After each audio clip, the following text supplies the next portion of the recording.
You should never help out a stranger at night on the REZ. A lesson that I learned a few decades ago. And now that I'm grown, I guess I'm ready to talk about it and share it with you. Growing up on the REZ, I saw it all. The struggles with drugs, alcohol, and the heartbreaking reality of suicide. People are just trying to make it out, trying to survive one day at a time. There are good people out here, some that will break bread with you, but there are so many out here filled with jealousy, anger, mental issues, and just all sorts of stuff. My family always taught me the same thing. Be nice to everyone because you never know what somebody is going through. And never judge a book by its cover. Always lend a hand where you can. Always help those in need, but be cautious. Don't let people take advantage of your kindness. The heart of people is evil.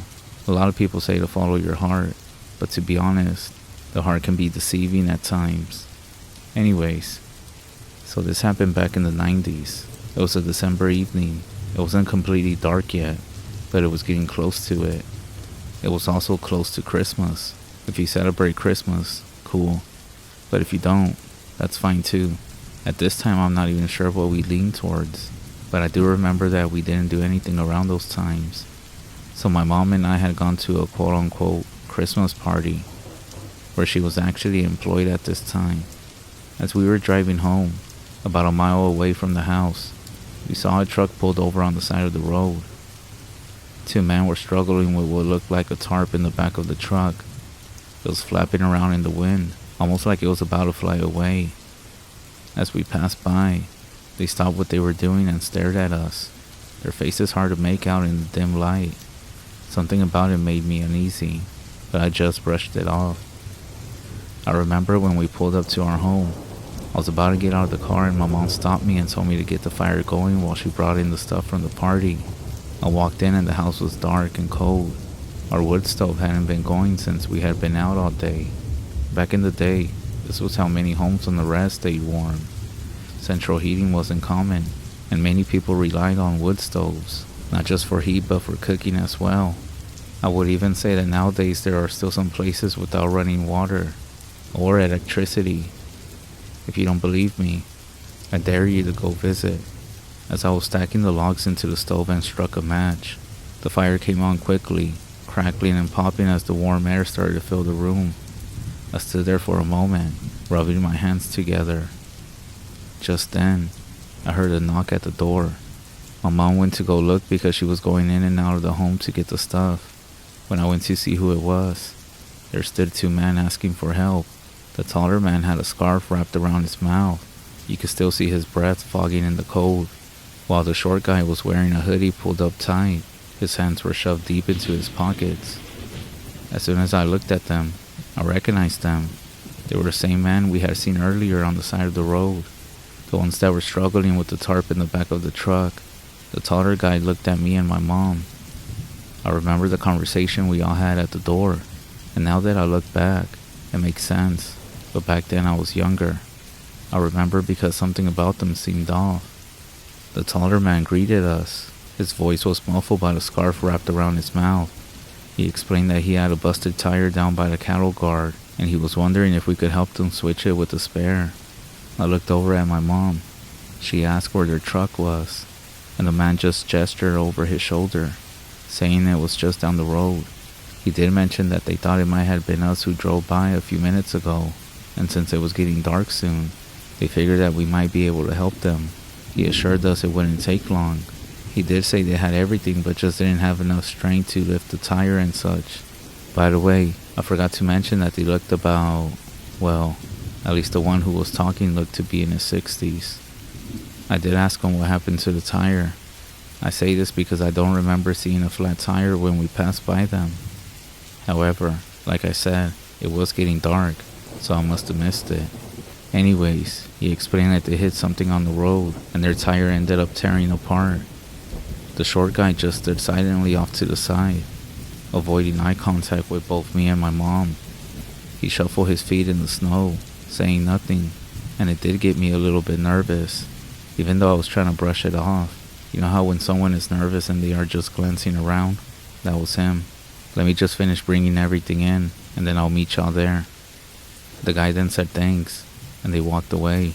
I turned to my mom and told her that I would be back in a bit. It wouldn't take long and it's just about switching the tire. She nodded and just told me to be safe.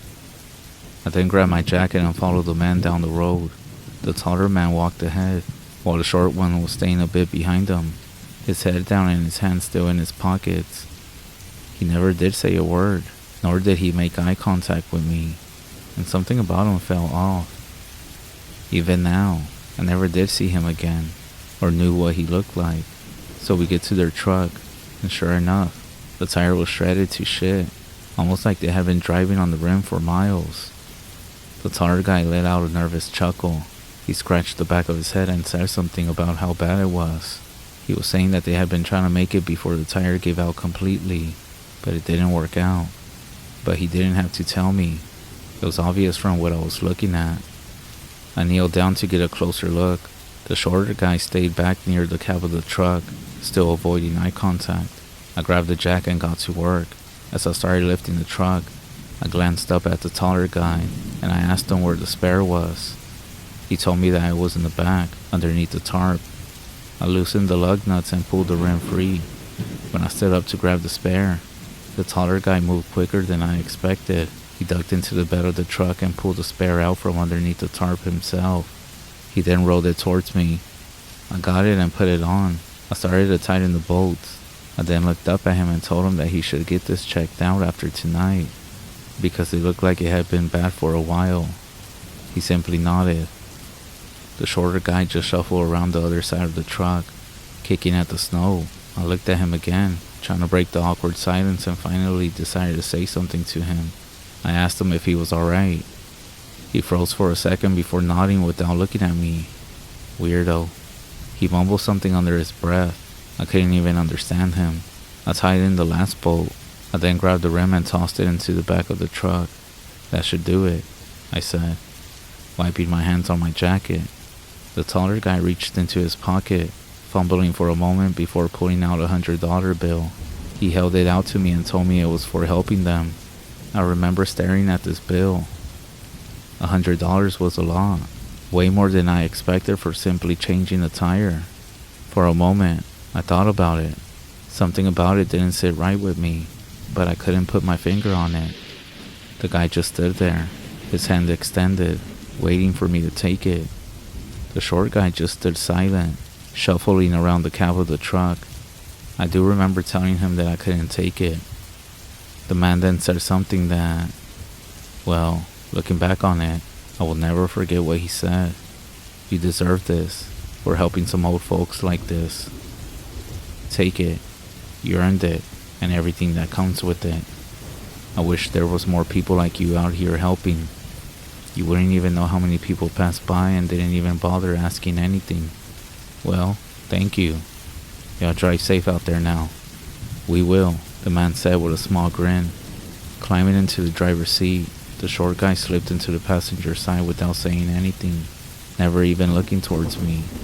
I continued watching as they pulled away, their taillights still a bit visible. I stood there for a moment, staring down at the bill in my hand. I should have felt good about helping them, but something about the whole situation just felt weird. I shook it off and started walking back home. When I got back home, the house was already feeling a bit warmer. Mom had set everything up. The fire I had started earlier was crackling away. My mom asked me how it went. I told her everything went good as I kicked off my shoes. After some time I was too tired to take a bath, so I just changed clothes and made my way to bed. I crawled under the covers and let the warmness of the blankets take over. I did fall asleep quickly, but it didn't last long. I woke up the next morning around 10. I never slept in like that, since I was a little kid. At first I thought it was just a cold, but then I realized I was completely covered in sweat. My stomach was turning, and my head was spinning. My entire body ached when I was trying to get up. It felt like I had the worst flu ever. I stumbled out of bed. I felt weak and confused. I made my way to my mom's room. I knocked and I told her that I didn't feel right. She opened the door and asked me what's wrong. I remember she placed a hand on my forehead and told me that I was burning up. I stammered, leaning against her door. She said something wasn't right, and she helped me sit down in the living room, looking around. She grabbed the phone and called my grandma, who is her mom, by the way.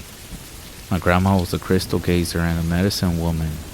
My grandma's role in our family went beyond the typical elder. She was someone who could see and understand things most people couldn't. She also had knowledge of traditional medicine. She was the one everyone turned to in our family when something unexplainable happened. So you guessed it. My grandma came over a few hours later. I was lying on the couch at this point, struggling to keep my eyes open. My mom explained what happened, and Grandma immediately started smudging. She started saying some prayers, and even waved an eagle feather over me as the smoke started to fill the room. She told me to hold still, and she said it might feel strange, but that she needed to draw everything out. I remember just laying there, barely able to move. The room felt heavy, almost like I was suffocating.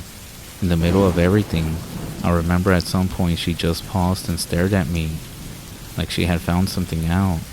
And that's when she asked me, "Who did you take money from? And why did you go out there alone?" The question hit me like a punch to my chest. My heart sank as I realized she knew what she was talking about. My mom, who had been watching quietly from the corner of the room, stepped next to her. I did struggle to speak, but I was able to say, "The two guys, the ones with the flat tire, one of them gave me $100 after I helped them." My mom's face drained of color. She turned to my grandma and explained to her what happened. She told them everything from when they came knocking, asking for help with their truck down by the cattle guard. But before my mom could continue explaining, Grandma's face just changed. She shook her head slowly. Then she said the most terrifying thing that's ever been said to me. She said, "Those were not any ordinary men. They were skinwalkers." And that's the last thing I remember before I blacked out.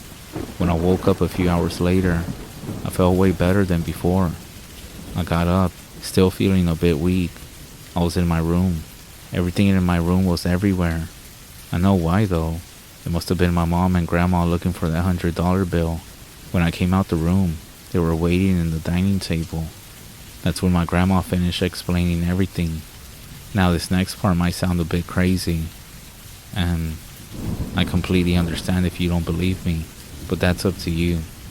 There's no reason why I would lie about this. My grandma explained that those witches were on their way to take out an enemy from Sanders, Arizona. They were in such a hurry that their tire blew out. She also said it wasn't just two of them. She explained that there were 4 of them hiding underneath that tarp in the back of the truck. They were planning a surprise. If they had seen you as a threat, or if you refused to help, it would have taken your life without a second thought. They may have supernatural speed, but don't be stupid. They'll use vehicles and whatever they need to blend in and carry out their witching ways. If anything, these witches, they operate in the daylight as well, in order not to raise any suspicion. My grandma then turned her attention to the $100 bill I had taken from the strangers. She didn't touch it directly. Instead, she carefully grabbed a piece of cloth from her bag, wrapping the bill tightly. She said it's not just money, that it also carries their bad energy, their intentions. You can't let something like this stay in your own home.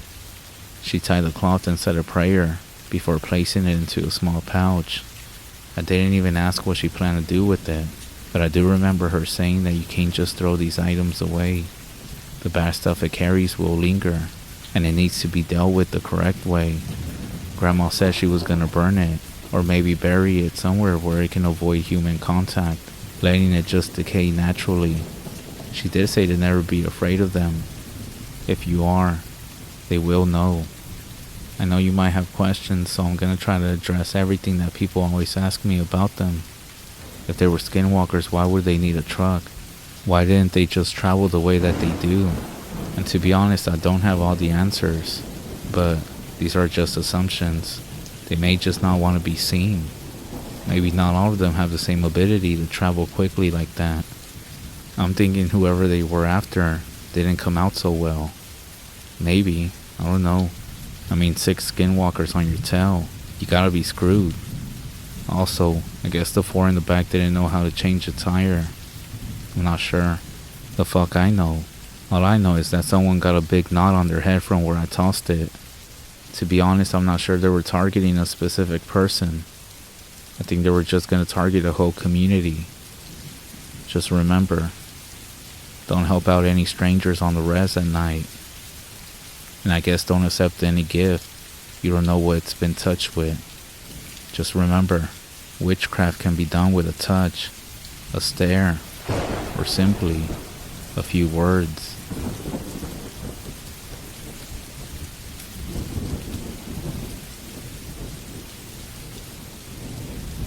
Last year on Boxing Day, I found a really cool ornament in a clearance box. It had a built-in camera to record a unique perspective on your holiday celebrations. I grabbed the last one from the store's dusty shelf and brought it home for less than $10. I forgot about it until my wife, my 2 daughters, and I decorated the house earlier this month. I told my daughters about the camera and said that we could catch Santa in the act. I had an old costume in the attic, and I was going to deliver some gifts in full view of the camera on Christmas night. My girls were overjoyed and went back and forth trying to find the best place to put the ornament on the tree. They had no idea that Daddy was going to reposition it later so it could actually catch the living room and a good angle. In the nights leading up to Christmas, I turned the camera on to make sure everything was working. In the morning, I previewed the recordings, just long enough to confirm the thing was working. Satisfied, I put the micro SD card back into the ornament, and I also slipped in a new battery. I didn't want to disappoint the girls with a failed recording. We enjoyed Christmas Eve as a family, playing board games and eating way more junk food than there was room in our stomachs. Like we do every year, we let the girls open one gift from Mom and Dad before going to bed.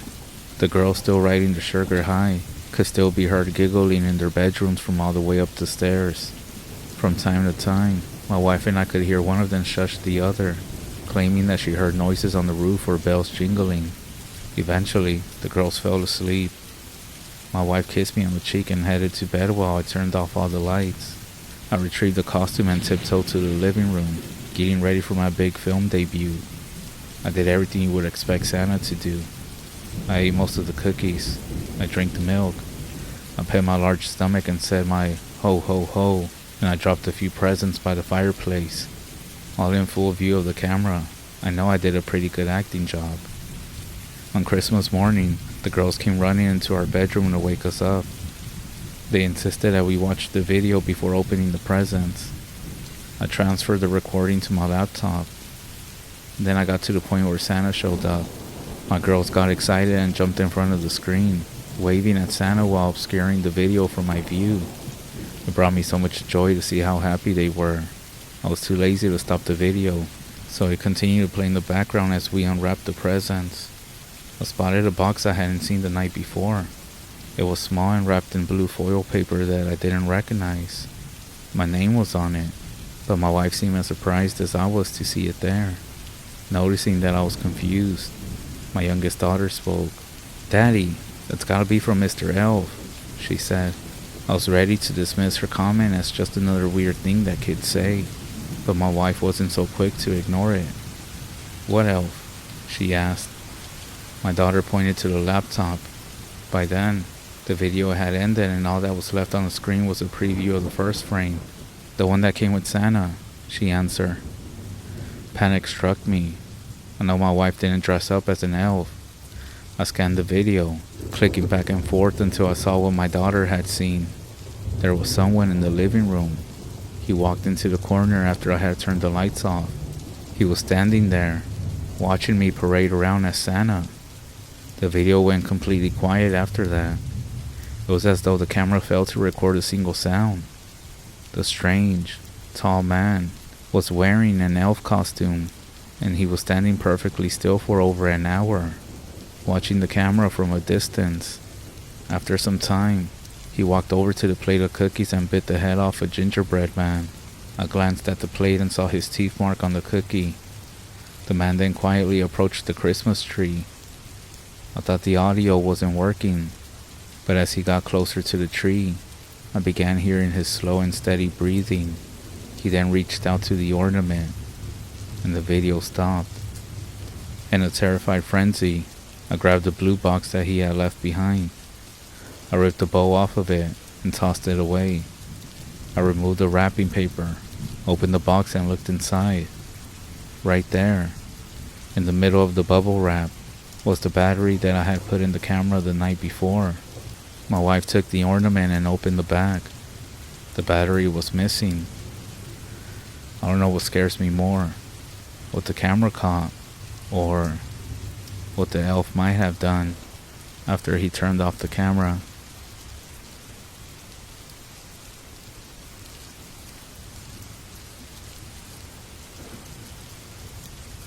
Three days before Christmas, my grandparents arrived. We all went out for dinner, and it was a merry time all around. 2 days before Christmas, my sister and I went shopping for some last-minute gift for our little brother. As we were out and about, she couldn't resist making fun of me for not having a girlfriend for Christmas. At the food court, we ran into some mutual friends. We had a good chat and enjoyed ourselves. All in all, things were looking like a perfect holiday. On Christmas Eve, everyone was finally off work. My little brother wanted to play a few rounds of Super Street Fighter 4, while my sister stayed glued to her phone. She was playing Cut the Rope. That night, we all piled into the minivan to check out Christmas lights in the neighborhood. It was very fun, and the spirits were high. Next up was Christmas morning. My little brother played elf, passing out every gift to everyone. Everyone started tearing through their packages. Mom did get a pendant that she had been talking about. Dad got a new speaker system for his midlife crisis car, as we call it. My little brother got a stack of Xbox 360 games, and my sister got an iTunes card and a few games that she wanted. I had gotten the grandparents a Keurig coffee maker, since they never know what they want, and they seemed happy with it. When the unwrapping was done, I realized something. I hadn't unwrapped anything. Confused, I ended up asking, where are my presents at?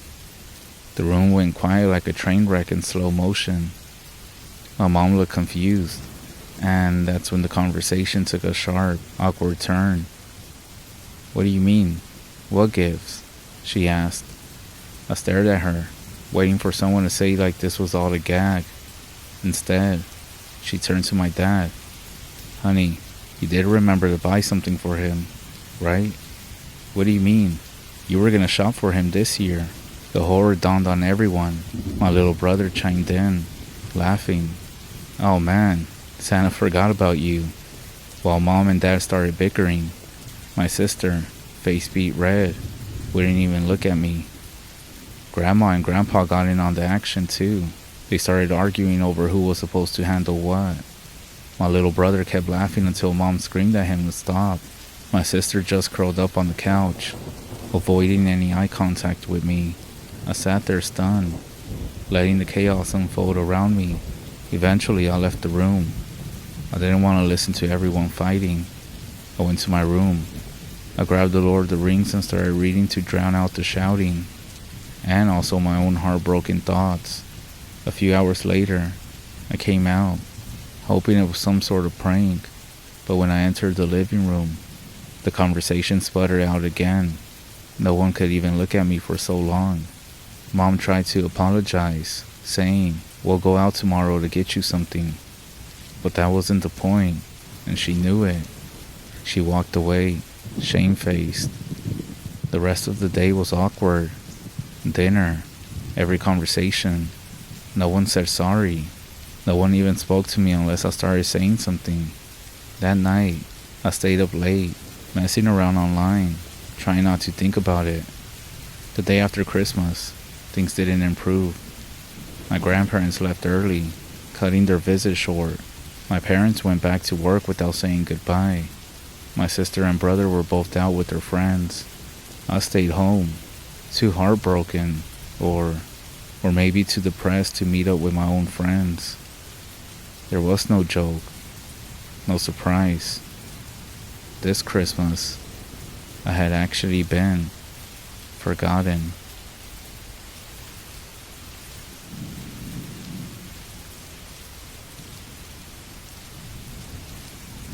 Now that we know that skinwalkers of the Navajo REZ are just evil witches, What about the nahuales or lechuzas of Mexico? Old witches who happen to be shapeshifters as well. Evil people that use witchcraft to, to shapeshift and stuff. Well, I want to share something that happened to me and my family. I'm not from the REZ, but I love the way you talk about different reservations in North America, especially from your own. I believe it's the Navajo REZ, or is it the Pine Ridge REZ? I can't remember which one you said you're from. So about the stories that you always talk about skinwalkers, and from what I have looked up, are simply medicine men, who as I understand were not always evil. They were good people, using their powers for the community, healers, people who heal basically, or curaderos, people of wisdom, right? You said they used to help their communities until something changed and they started practicing bad witchcraft, right? So when I heard that story, it reminded me of something that happened to my family in Mexico, and it's really strange how it resembles some of the stories that you talk about. I do hope you can share it with your listeners. My family comes from a place located between Michoacan and the state of Mexico. The town where I grew up with my 3 siblings is very small. My mom raised us alone because my dad left for the United States when I was still a baby, and he never came back. She worked for a time in a grocery store, but they had to close it because business wasn't good. While she worked there, she saved a bit of money. When she lost the job, she chose to invest in a few chickens to make sure we had food while she looked for another job. The chickens turned out to be a great investment. Not long after she bought them, they started laying eggs, and that became our main source of food. We did save a bunch of money like that, and we saved some eggs just in case things got worse. But we could find about 8 to 10 eggs in the yard every day. Since we didn't need so many eggs for ourselves, my mom decided to use some to raise chicks. She left the eggs with a few hens, and in a matter of weeks, most of them hatched into little chicks. They kept increasing. The chickens became hens, laying more eggs. Eventually, we had so many that we started selling them. We sold them to our neighbors. It was just to reduce the number of eggs in the house. But as time went on, people began coming to us to buy them. Without planning it, we had stumbled into a small business that had solved both our food and money issues. One afternoon, my mom's friend who lived in some other town a few miles away, she came to visit us. She told us that she was having health problems. She had lost her job and didn't have money to eat. My mom decided to help her, and she gave her a dozen of our eggs. A few weeks after this visit, strangers began coming to our house. They weren't from our town, but they were looking to buy some eggs. Looking at this as an opportunity to make even more money, we would sell the eggs. Over time, more and more people started doing this, but then something strange began to happen. These strangers weren't buying many eggs like they were always doing it. It shifted to them just buying just 1 or 2 at a time. Curious about why this was happening, we did start asking. Not exactly asking, but instead telling them things like, "Are you sure you don't want a dozen? You just want 1 or 2? It was weird because these people were coming from out of town simply to buy just 1 or 2. My mom's friend came back to visit. She told us that after her last visit, she had gone to see Don Luis, a blind curandero, a healer in her community. He performed cleanses using eggs, which he would crack into a glass of water to see what was inside. Using this, he would diagnose sicknesses and prescribe remedies. She didn't have any eggs other than the ones that my mom had given her. She did use one of those for her cleanse. Don Luis was impressed by the quality of the egg's pattern. According to him, they were considered clean and really good for his practice. Don Luis would interpret the egg, combined with his treatment, completely healed her of any health issues that she was having. It happened within days. The word started to spread around Don Luis's town and all the surrounding area. People started to believe that the eggs from our chickens were good for cleanses. More and more people were coming to us, looking for these eggs to take to the curandero. At first, this was great for business. Every day we would sell plenty of eggs, mostly the people who needed them for Don Luis's cleanses. But then something happened again. Everything started from one day to the next. All the chickens stopped laying eggs. Many of them became sick, and some of them even died. My mom called a vet to come examine the chickens because she was worried. After checking, The vet found no signs of disease or contamination. He advised us to always change the water and ensure they were eating well. He even took samples for lab testing, which came back normal after a few days. Despite our efforts, the situation didn't improve. Some days, we would only find 1 or 2 eggs. Other days, we discovered dead chickens in the yard. Desperate, my mom's friend suggested that this wasn't normal, and she said that we should go visit Don Luis to see what he tells us. Listening to her, we saved the last 2 eggs we had, and we went out the next morning to see the curandero. The plan was to get there before people arrived to see him. However, when we arrived, we found a long line of about 20 or 30 people waiting. Great. After a few hours, it was finally our turn. Don Luis was staying in the small hut. Yes, it really was one.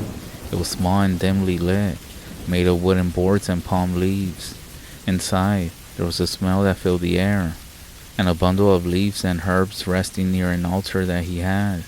Don Luis himself was a man in his 60s or 80s. I'm not sure, but he had white hair. Despite being blind, he moved around and talked like he wasn't, if that makes sense. So my mom gave him one of the eggs. He performed a cleanse on her, passing the egg over her body. Then, he cracked the egg into a glass of water and looked at it. After about 30 minutes, I kid you not, it really was about 30 minutes, he just sat there in silence, breathing. To be honest, I found this pretty weird, but what do I know? After about 30 minutes, he finally spoke and said that everything wasn't directed to her, but at Don Luis himself. Unable to be harmed directly, the person who was responsible for everything going on had put a target on our family. Why? Well, we were the ones supplying the source of healing, you can say. He explained that a brujo, a witch had cursed our chickens to ruin our livelihood. This shocked us. He said that it's not that we did something wrong. It's just that there are evil people out there who practice evil witchcraft to curse people whom they are paid for. Don Luis then told us to keep our chickens indoors that night and not to leave the house until morning. He refused payment or anything. He simply said he was going to perform something to help us out. We went back home, and that night, we followed his advice. We kept all the remaining chickens inside, and we turned off all the lights as well. Later on that night, I did hear some strange noises outside. Curious, I peeked out the window and saw a large bird out in the yard. It was a white lechuza. For those who don't know, a lechuza is an owl. After a minute or two, it flew away, which made a sound that I will never forget. The sound of its wings flapping in the wind. It was a scary experience, to be honest. The next morning, we went to take our chickens outside. We found a line of white salt, or some sort of white powder surrounding our house. And guess what? From that day on, our chickens stopped dying, and they actually started laying eggs again. Everything started going back to normal. We eventually learned that a man from Don Luis's village had died. His funeral was closed to the public, and no one was allowed to see his body. Even though we never confirmed it, we suspected he was the brujo that was responsible for cursing our chickens. Years later, I heard stories that some healers, curanderos, are also believed to be nahuales, which are shapeshifters. I do often wonder if the lechuza that I saw, that owl, was actually Don Luis in some other form. Maybe he was protecting us. Our lives went back to normal after that. None of my siblings continued the egg business after my mom passed away a few years later. And we also never forgot what Don Luis did for us. That's my story of what I experienced in Mexico. I shared this because some of the stories of skinwalkers I have listened to, and the ones you have told on here, reminds me a lot of other similar stories that people often share down in Mexico. Everything seems to be sort of connected, interlaced.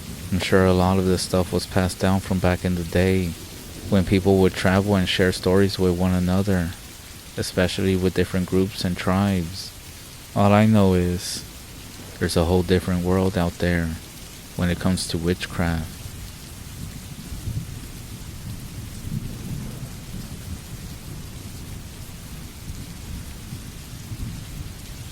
I had never been one to believe in the ghost stories that my Uncle Ralph told me.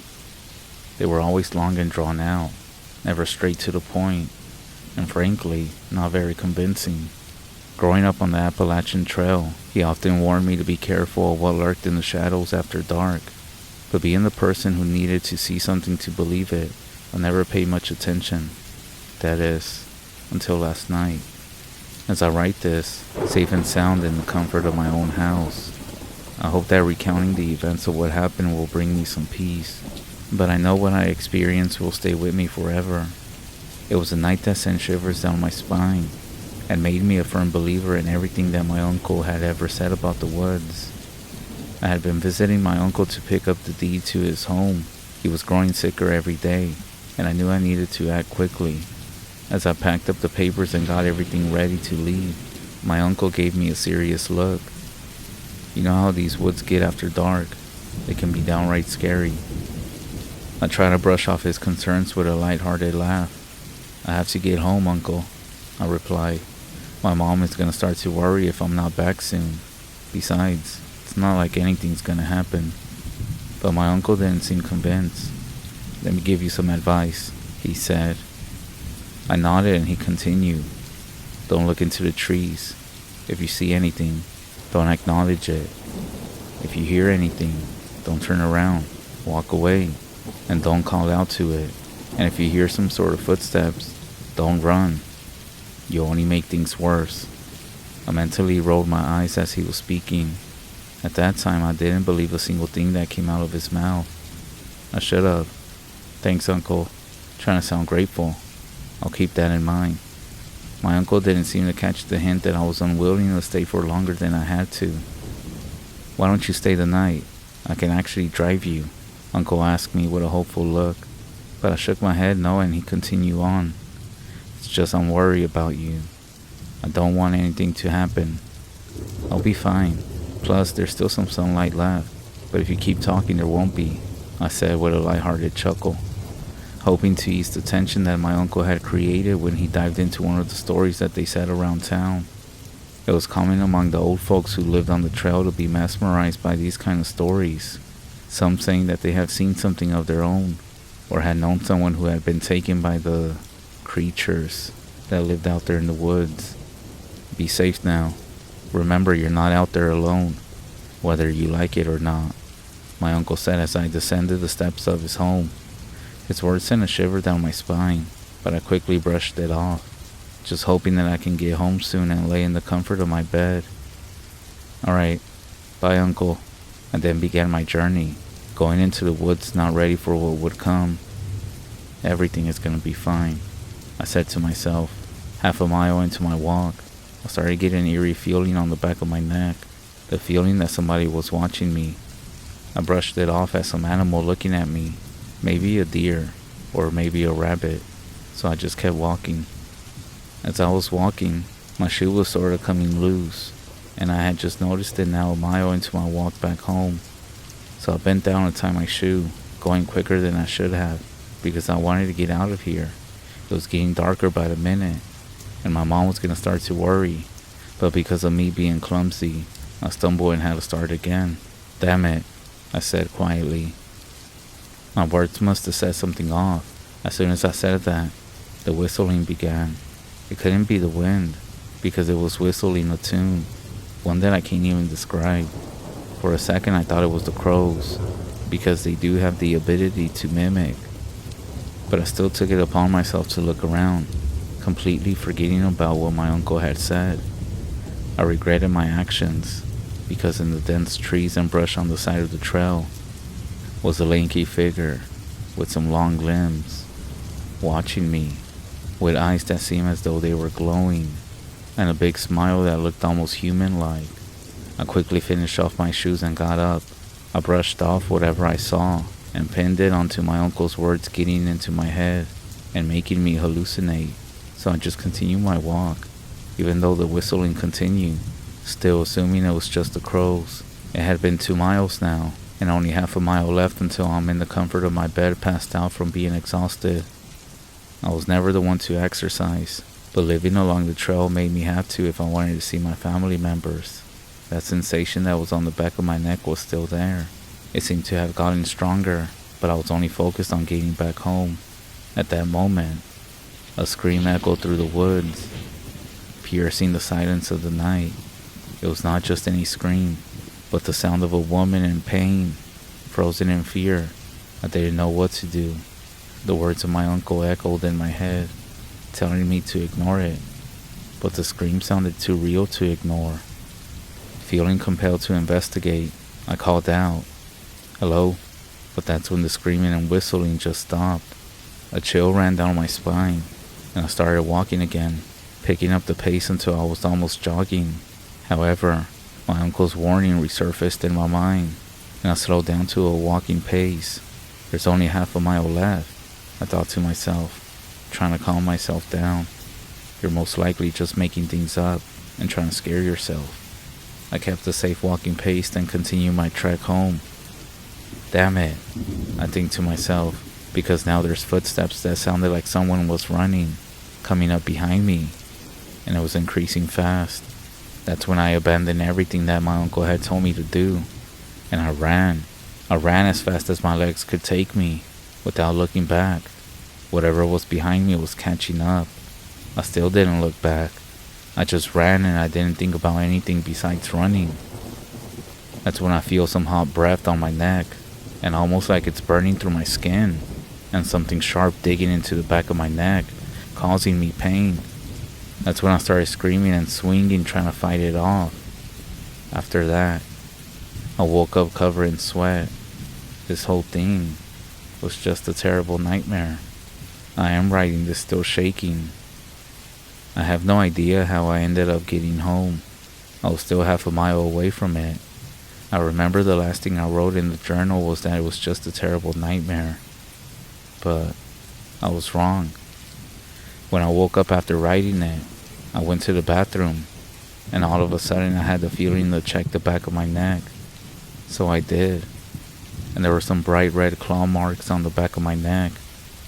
I could have passed out then and there, but my uncle was coming over that day.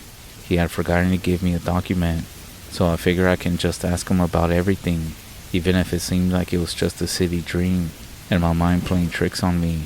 That's the only possible explanation to all of this. I then remember going back to bed. As I lay down, I swear, I saw that figure that was looming in the woods, in my closet, staring at me with those glowing red eyes and that same smile. A sense of dread washed over me. It began to move, slow, and I remember hearing its footsteps against the carpet, until it was inches away from my face. Its face seemed to have been cut in half horizontally, and that's when another scream came. It sounded so loud it felt as though my eardrums were about to burst. The scream seemed to have gone on forever. Just as suddenly as it began, it stopped. That's when it disappeared, leaving me alone in the dark with nothing but the ringing in my ears. That night, my uncle came over, bringing the documents we needed in case something happened to him. He looked different this time that I saw him, almost very pale and skinnier. We were talking for a while, just about family and everything that's happened. It was an hour before sunset, and I didn't want my uncle driving through the woods alone. As my uncle got into his car, he turned to look at me. Then, at that moment, I swear, he had those eyes that reminded me of that creature that was in my room. I felt my blood run cold.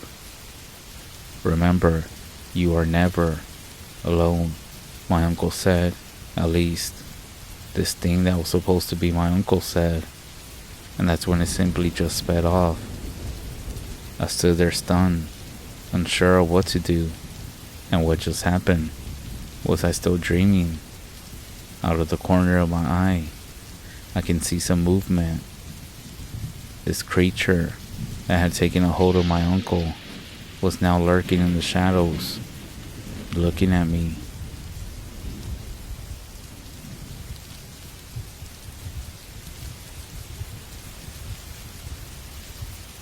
I grew up in a small town just north of Anchorage, Alaska. My family had moved there only a few months after I was born. My father was a very outdoorsman. He grew up very traditional. His father and grandfather took him hunting and fishing whenever they could. They would spend so much time outdoors. In fact, going into town felt almost alien to them, or so my father liked to say. He grew up in Washington State, so he was already pretty much accustomed to the dense foliage that we live by today. Unlike his father or grandfather, who were both blue-collar men, he went to college and got a degree in engineering. In a job interview, he was so flustered by his nerves he couldn't seem to answer the questions correctly. He said it was a miracle that he even got the job. Of course, my mother likes to remind him of how awkward his interview was, as she's the only one that had interviewed him. My mother worked as a hiring manager for an engineering company in Washington. After a few years, my parents had gotten married, and a few more years after, I was well on the way. Their company was branching out to Alaska, and were asking for volunteers if anybody would be willing to relocate. My father jumped at the opportunity, much to my mother's surprise. They both made the trip, and after getting settled a few months later, I was born. Throughout most of my younger days, my father would always seem to find time to take me camping and fishing. Once I had gotten a little bit older, he began to take me hunting as well. I didn't really enjoy the act of hunting, but my father was so excited about bonding that I didn't have the heart to tell him. Years flew by, and every summer, it would be me and him trekking over mountains and through dense brush. For my 16th birthday, he and I spent an entire week out in the forest. It might not be the greatest birthday present for some of you, but that's what my family life consisted of, so it wasn't too bad. Sometime after my 18th birthday, my father had an unfortunate accident at work. He had a piece of sheet metal fall on him and injure his back. He was laid up in a hospital for almost a month, but thankfully wasn't in any danger. Once he was cleared to come home, he spent the majority of his time on the couch. His birthday was coming up soon. She asked me if I would be willing to go hunt something as a gift for my dad. I thought about it for a bit. While I hadn't gone hunting by myself before, I had gotten my license and knew all the procedures involved. I have also gone hunting almost every year since I was old enough to. I agreed and told my mom I would try to bring something back, but not to get her hopes up.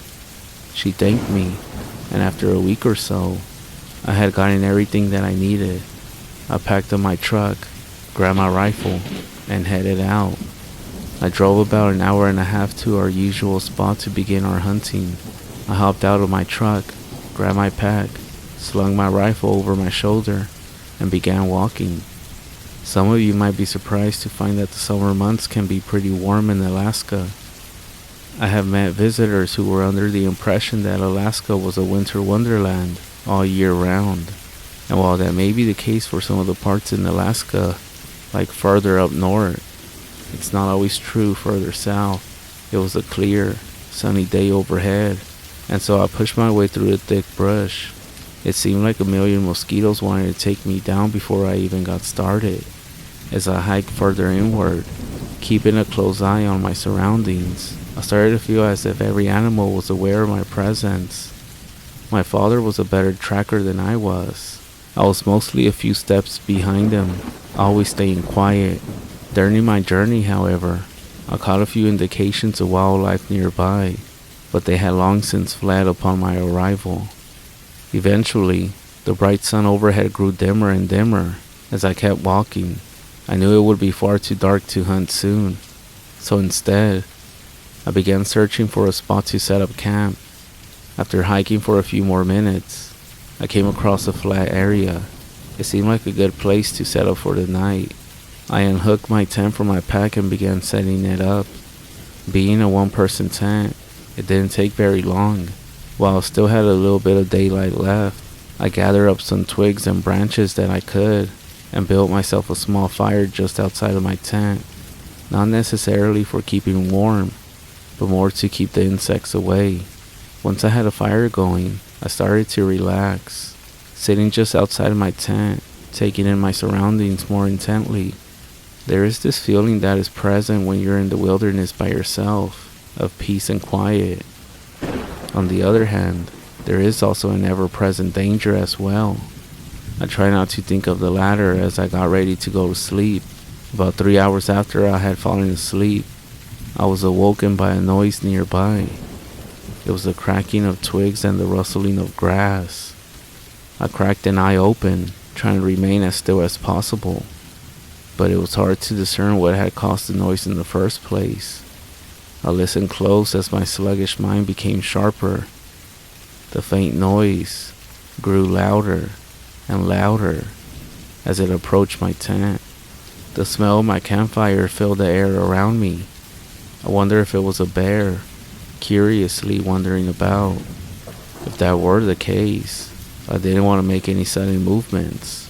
Either way, I waited for around 10 minutes, listening intently for any more sounds, but I didn't hear anything else. After a few more moments of silence, I began to get back into my sleeping bag, and I was once again on the edge of falling asleep. But then, another broken twig forced my eyes open again. I was just about to get up and poke my head outside of the tent when I heard something else. A voice in the darkness.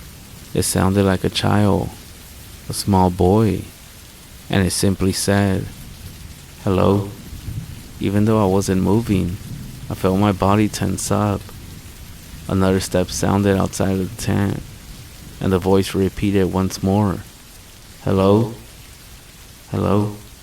This time I noticed something very off-putting about the greeting, apart from the fact that there might have been a child in the middle of the Alaskan wilderness, in the middle of the night.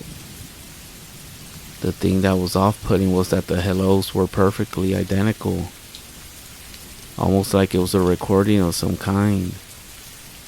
When I heard it, I grabbed my rifle, which was lying next to me, and I gripped it tightly. After another moment, I could hear faint breathing coming from the other side of my tent. The voice sounded a third time, and when it did, I immediately sat up in my tent, trying to make as little noise as possible, and I readied my rifle at the direction of the voice. I could feel sweat beginning to drip down and sting my eyes as I tried to remain calm. I tried to think of a response to this voice, and I could only manage to say, "Who's there?" As soon as those words left my mouth, dark claws dug into my tent. The violent sound of tearing fabric filled the tent. Through the newly formed holes, I saw what was making that noise, and it definitely wasn't a child. Its skin was a darkened ash, and its eyes were a stark white. Its head was completely bald, but was covered in multiple pockmarks and scratches. A jaw hung slack with slime dripping from it. Upon seeing this thing, my brain only repeated one single word over and over again, a word which I hadn't used in fear since I was a child. Monster. My shaking hand squeezed the trigger, and a ring filled my ears. I couldn't hear anything, but I could see whatever it was stumble backward and collapse under the ground.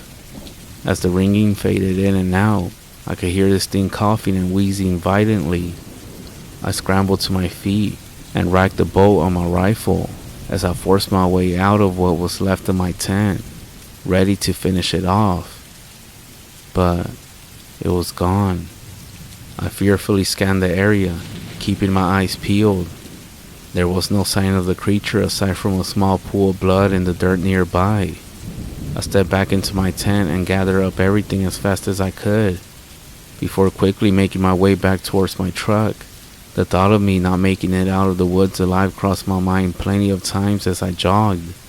Lucky for me, after only an hour of moving through the woods, the faint light of the sun began cresting on the horizon.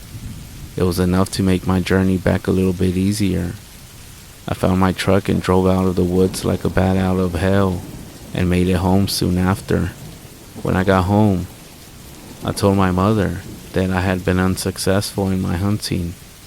She thanked me for trying regardless. My father chimed in from the couch, saying that it would have been different if he had been there. And that might have been true.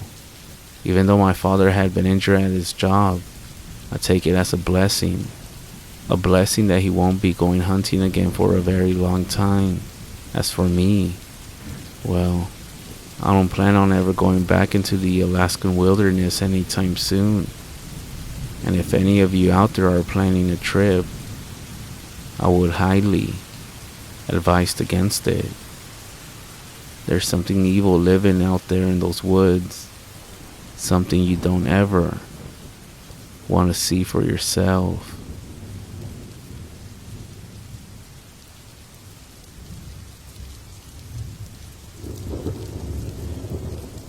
My name is David Hernandez, and what I'm going to share with you is the most terrifying experience I have ever lived. This story happened a few years ago. At that time, I lived in a place called San Jose Paso Nuevo, very close to the Cofre de Perote, in a very small town with only a few houses, and it's very quiet. Unfortunately, in this place, I lived through a terrifying experience, one that has to do with an encounter with a nahual. For several months, many people began to report that their animals were disappearing.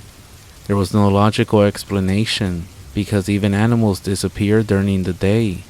This was a very serious situation, because as I mentioned, it's a fairly poor area. Losing an animal means losing a lot of money. People gather in the classroom of Don Agustin, the oldest man in the town. They began to organize to deal with all this. Some people thought it was someone from a nearby community, intending to take the animals, while others thought it was a coyote from the area. Fed up with the situation, people started to stand guard at night near the pens to catch the culprit. The first few nights, the men who stood guard swear that something made them fall deeply asleep. When they woke up, they realized that the 2 pigs were missing. Angry and upset, they began to count the lost animals in the village, and realized that a total of 52 were missing. The most affected by the situation was a man by the name of Humberto. This man had lost about 35 animals from his property, which was near the town limits by the mountain. This led people to think that maybe it was some sort of predator from the Cofre de Perote attacking the poor animals. To confirm this theory, there was the testimony of Humberto's wife. The lady recounted that one night, she went out because she heard the dogs barking. She walked around carefully and realized that a strange creature was on top of the perimeter fence.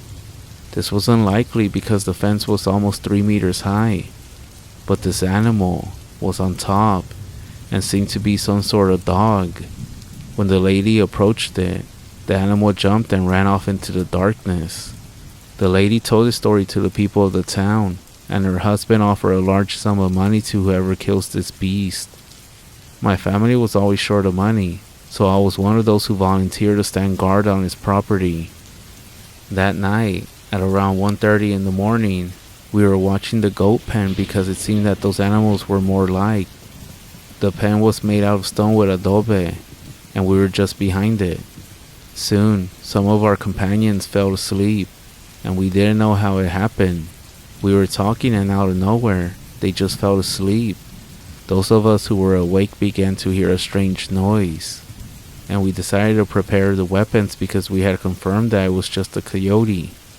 Maybe this was the reason why everyone else fell asleep, because in my town, it is said that these animals have some kind of witchcraft power.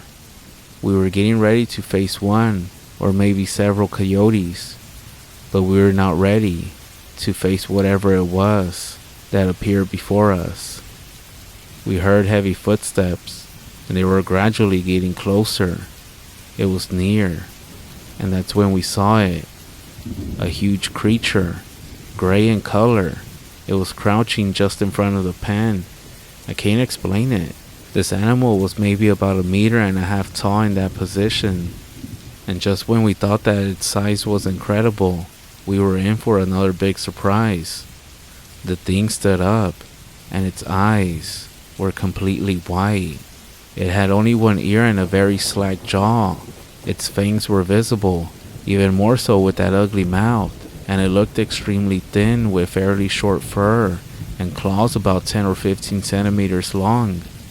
We didn't know what to do, and we had heard stories of nahuales from our grandparents. But it had been years since such a creature had manifested in this area. I couldn't believe a single finger. I was paralyzed with fear, just like everybody else. It stared at us for about 5 minutes, and I swear, those minutes felt like hours. Suddenly, after being completely still, the creature began to move its head up and down. In a matter of seconds, it leaped into the pen, and that made us react, so we got ready to shoot it. But all of our guns jammed. This creature lifted 2 goats and ran off. We reacted a few seconds later and started the pursuit. We were guided by the sound emitted by the goats, and the creature was headed towards the Cofre de Perote. Some of us ran while others went on horseback. Obviously, the latter group got there first. They arrived where the trail disappeared, and we arrived about 30 minutes later. Those who were already there told us that the strange creature had entered a cave about 10 meters away. I don't think anyone in the town knew of its location, because if it weren't for this situation, we would have never found the cave. We were guarding the entrance, but nothing happened. Hours passed, and it was dawn when those who had gone on horseback returned for Mr. Humberto. They told him what happened the previous night, and the priest of the town came down to the cave around 8 in the morning. He was told about the events of the previous night, and the priest blessed the place. As soon as he started blessing the place, we began to hear a man crying. The priest told us not to be tricked by it. It was a trick from the Nahual. When the priest finished praying, that's when the loud screams joined by curses were heard. We ended up deciding to seal the entrance with rocks and place several protections that the town's priest gave us. We stood guard there for 2 more nights just to make sure that it didn't come out.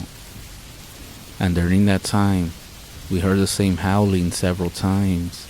It seemed like an animal was trapped in the cave, and all we could hear was its desperate attempts to escape. A few days had passed, and a lady with a baby in her arms came looking for her husband. She was from a nearby town called Tonalco, and she said her husband hadn't come home for several days. The last time he left, he said he was going to San Jose Paso Nuevo to buy some animals. We didn't know what to tell her. We asked what her husband did, and she replied that he bought and sold animals.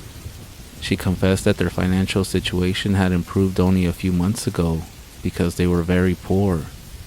But since her husband started this business with a friend, things had been better for them. There was no doubt in anybody's mind that this man was the same Nahual that had been stealing the animals. We told the lady that we didn't know anything about her husband. Sadly, she returned to her town, and from that day on, weird things started happening in the town. During the night times, people would hear weird noises in the middle of the night in the streets. They said they would see strange black birds perched on the roofs of the houses, and a horrible smell of rotting flesh in the early hours. To make matters worse, many people returning from work late at night would claim to see a man dressed in black walking towards that cave. The priest said that the man was the same one who came to visit his son after having experienced all this. I eventually decided to move, for I became very afraid, and every night I dreamed of that creature that I saw. I ended up asking for help from a relative who lives in Costa Rica, and he kindly let me live with him. From here, I share my story with you, and I swear, it's not a joke.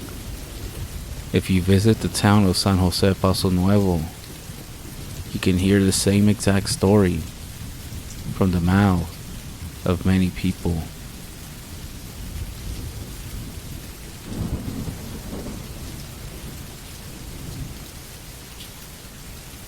Jacob cursed as he pushed through the thick underbrush, trying to make his way to the tree stand he had built earlier in the summer. He was for sure that this location would give him a good sight to the neighboring field, in which he frequently saw large herds of deer. This was going to be his year, and he was sure of it.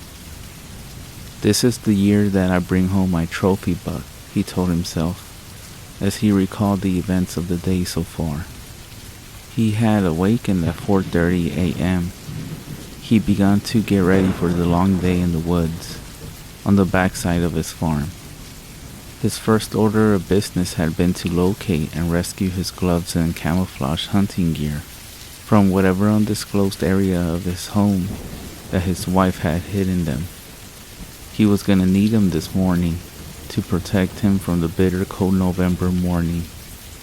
How could it be this cold, this early in the year? He wondered as he started to work on his second task of the day, which was to make a breakfast that would stick to his ribs long into the day. But he finally settled on toast, country ham, and scrambled eggs. He topped it all off with a large cup of coffee that had left a bitter aftertaste in his mouth. In fact, he could still taste it. After this, he packed himself a cheese sandwich for lunch. He grabbed his Remington hunting rifle, some coffee, and headed out the door. He loaded his gear into his truck and pulled out of the driveway and turned right into the one-lane blacktop road that led to the backside of his property. After about 2.25 miles, he turned right again. He had to travel about half a mile down that pitiful rut-filled excuse for a road when he came to his desired location. He then got out of his truck and loaded his gun and walked off into the woods. 10 minutes out of the truck and he was already cold, and it was made worse by the cloudy, overcast day and the wind that was blowing through the trees, making all the leaves rattle like dry bones. Oh well, he thought, it's gonna be a good day anyway, especially if I bring home a big one. Jacob took about 10 more steps when an uneasy feeling began to creep over him. He felt as though someone had stepped over his grave. He got the distinct feeling that he was being watched, but by whom? This was, after all, his property, and it was posted. No one had permission to be on his land. He had to be alone, but if he was alone, why couldn't he shake this eerie feeling that was scratching at the base of his skull? Something was off today. There was a silence in the forest. No birds, no insects, only the sound of the wind in the trees. Convincing himself that it was nothing more than a case of nerves, he continued to press on until he came to a clearing, not too far from his tree stand. Stepping into the clearing, Jacob saw the remains of what appeared to be a large deer, but he wasn't quite able to make out what he was seeing from this distance because the sun wasn't completely up yet, and the forest was still covered in shadows. Jacob then walked closer to get a better look, and found that he had been correct. It was a deer, a large 8-point buck in fact. Looking at the remains, he felt a sense of dread come over him, and icy fingers dance along his spine. Something about this kill just didn't seem right. The throat was completely torn out, and the stomach was ripped open. Plus, also several of the internal organs were missing. This definitely wasn't a coyote kill, and no hunter would have done this. They would have taken the head to have it mounted. What could have done this, he wondered. A fear like nothing he had ever experienced before began to wash over him in waves. What is going on? He thought. At nearly 225 pounds and well over 6 foot, he wasn't one to give in to fear, but now he couldn't seem to calm down, and his heart was beating like a trip hammer. That feeling that he was being watched was getting stronger by the minute. and he couldn't shake the feeling that he was moments away from a bad situation. He slowly started to back away from the mangled body and head back to his truck and back to safety. No more than 6 steps into his journey, his blood turned to ice in his veins as a deep, guttural scream shattered the eerie silence and what was left of his courage. He had grown up on the farm all of his life and had been an experienced hunter since he was a child. He was familiar with every animal in the part of the state. Fear now gave way to stark terror as he chambered around into his Remington rifle and turned around only to find there was nothing behind him. His mind raced with confusion, and he was confronted with a million thoughts at once. What should I do? What could it be? Should I run? Am I gonna die? His survival sense kicking into overdrive. Jacob decided to continue on his previously contrived plan, which was to get to the truck and get out of there. Slowly and cautiously, he made his way toward the perceived salvation of his vehicle, silently praying every step of the way. With 300 yards separating him from his only avenue of escape, Jacob began to hear heavy footfalls off to his left. He could hear the crunching of withered leaves, sticks, and debris that littered the forest floor. Summoning every ounce of courage that remained within him, he forced himself to look in the direction of the noise. And that is when he saw the dark silhouette that followed him through the forest. Quickening his pace, he redoubled his efforts to reach the truck and get to a phone and call the sheriff, the game warden, or anyone that would listen. He couldn't tell what it was that was stalking him, but he could clearly see that it towered more than 7 feet and was incredibly massive. Jacob couldn't help but think that he was about to become a national statistic, a person who left home under normal circumstances and just disappeared without a trace. How many people, he wondered, go into the woods and just vanish, and the authorities just assume that they have become lost, injured, or been the victims of animal attacks, with their bodies never recovered. Please God, don't let that happen to me, he told himself as he drew closer and closer to his truck. 75 yards became 50, and 50 became 30, and 30 became 10. And like a miracle, he was back and opening his door. Throwing his rifle inside, he pulled himself up into the cab and started the engine and hit the gas. But the truck went nowhere. He had parked in a puddle of mud, and now the tires simply spun in place. Not now, he thought. I can't be stuck. Allowing himself a moment to think, Jacob remembered, this truck is a 4-wheel drive. There is no way I can be stuck, and was ready to punch the gas and leave this nightmare behind. Unfortunately for Jacob, some nightmares are not so easily left behind, and there is nothing worse than a nightmare you can't wake up from.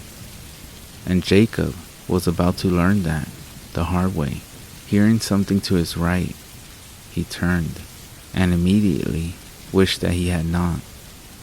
It took him maybe half a second to turn his head, but he would have given anything in the world to have that half second back, because it was the last moment that his world would ever see normal again. In that split second, his world changed.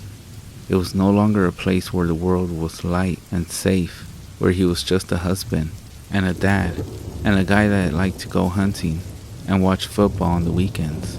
That reality had evaporated away, and all that was left was a world where monsters existed and things really do go bump in the night. And now, an ambassador from that nightmare realm was standing just outside his passenger door, a visible reminder that his world had been turned upside down. Jacob screamed as he stared transfixed on this escapee from a horror movie. In his most terrifying, fevered dream, he couldn't have imagined that such a thing could exist. It was hideously ugly, easily standing 8 feet tall, with a thick, muscular body. There was just something about that face that was just wrong, almost like a mixture of a man and an animal experiment that had gone horribly wrong. It was the most terrifying thing he had ever seen. It was completely covered with thick, shaggy black hair that was matted in areas with God only knows what, and it walked on 2 legs, not on 4 legs, like you would expect from some kind of animal. What was this thing that had shattered his perception of reality? Was it a demon? Was it a werewolf? It can't be, he thought. Those things don't exist. But whatever it was staring at him, and it didn't look happy. The menacing juggernaut threw its enormous head back and let out a blood-curdling scream that resonated throughout the surrounding area and seemed to vibrate him to his very core. Shocked back into action, Jacob threw his truck into gear and took off as though he was being chased by the very hounds of hell. Jacob, with his mind racing, wondered what he was going to do. How will I ever feel safe on this farm again, he thought. Are my wife and children in danger? What and where did this thing come from? And will anyone believe me? The whirlwind of thoughts that swirled through Jacob's mind came to an immediate stop as he slammed on his brakes and nearly slid off the road. In a state of disbelief, Jacob sat staring at the large hackberry tree that laid across the dirt road and blocked his path, preventing him from reaching the black top and guarantee safety. How is this even possible? He thought. I just came down this road not even 30 minutes ago, and this path was clear. It was painfully obvious to Jacob that he had to get that tree moved if he was going to make it back home, since he didn't have a chain to pull the tree out of the road, nor did he have a saw with which he could cut up the unexpected barricade. He was left with a few options, one of which was walking, which he discounted immediately. The most logical course of action that he could come up with was to call for help. His best friend Kenny Patterson owned the farm just over from his. If he were home, he could bring a saw and cut the tree up for him. Jacob, with his nerves still frazzled and frayed, reached into his glove box and pulled out his cell phone and dialed Kenny's number.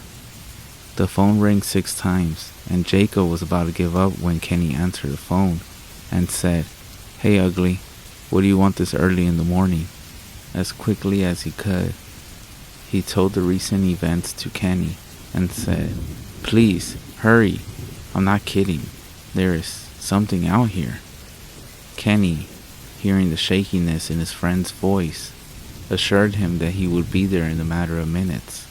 Jacob thanked him and hanged up the phone and braced himself for what he was sure would be the longest few minutes of his life. Sitting motionless inside of his truck, every sound made his imagination run wild with fear. Even though little more than 3 minutes had passed since he had spoken to Kenny, it felt as if hours had passed. The clock seemed to be an eternity. Jacob frequently checked in all directions for any sign to see if this nightmarish monstrosity had pursued them. In every shadow that the forest and on this cloudy day produced, he thought he saw the shape of the black beast that had followed him out of the woods, and he was afraid that he would lose himself long before Kenny arrived to clear the tree out of his path. After what seemed like a lifetime, Jacob heard the sound of Kenny's old truck sputtering up the road, and in just moments, he was able to see the old red Chevy as it made its way closer to him. Jacob's spirits lifted when he saw his old friend, and a sense of relief washed over him as he realized that he was no longer alone. Stepping out of his truck, Jacob said, "Man, what took you so long? I told you to hurry." Kenny, with a surprised look on his face, "What are you talking about? You only called me 11 minutes ago. I think I made pretty good time." Jacob could hardly believe that only 11 minutes had passed. It had seemed so much longer. After apologizing to his friend and telling him exactly how happy he was to see him, both men walked over to the fallen tree and made a discovery that startled them both. The tree had not broken, it had not been cut, it had been pushed over and completely uprooted. All around the tree were large bipedal footprints that had a somewhat human appearance to them, but if they were human, the owner would require a size 28 shoe. Jacob and Kenny looked at each other, and then without a word, went to work on the tree. Kenny took a chainsaw from the bed of his truck and began to cut up the fallen blockade. Meanwhile, Jacob pulled the logs and debris from the road. Mission accomplished. Kenny put away his saw, and he and Jacob were about to get in their vehicles and leave.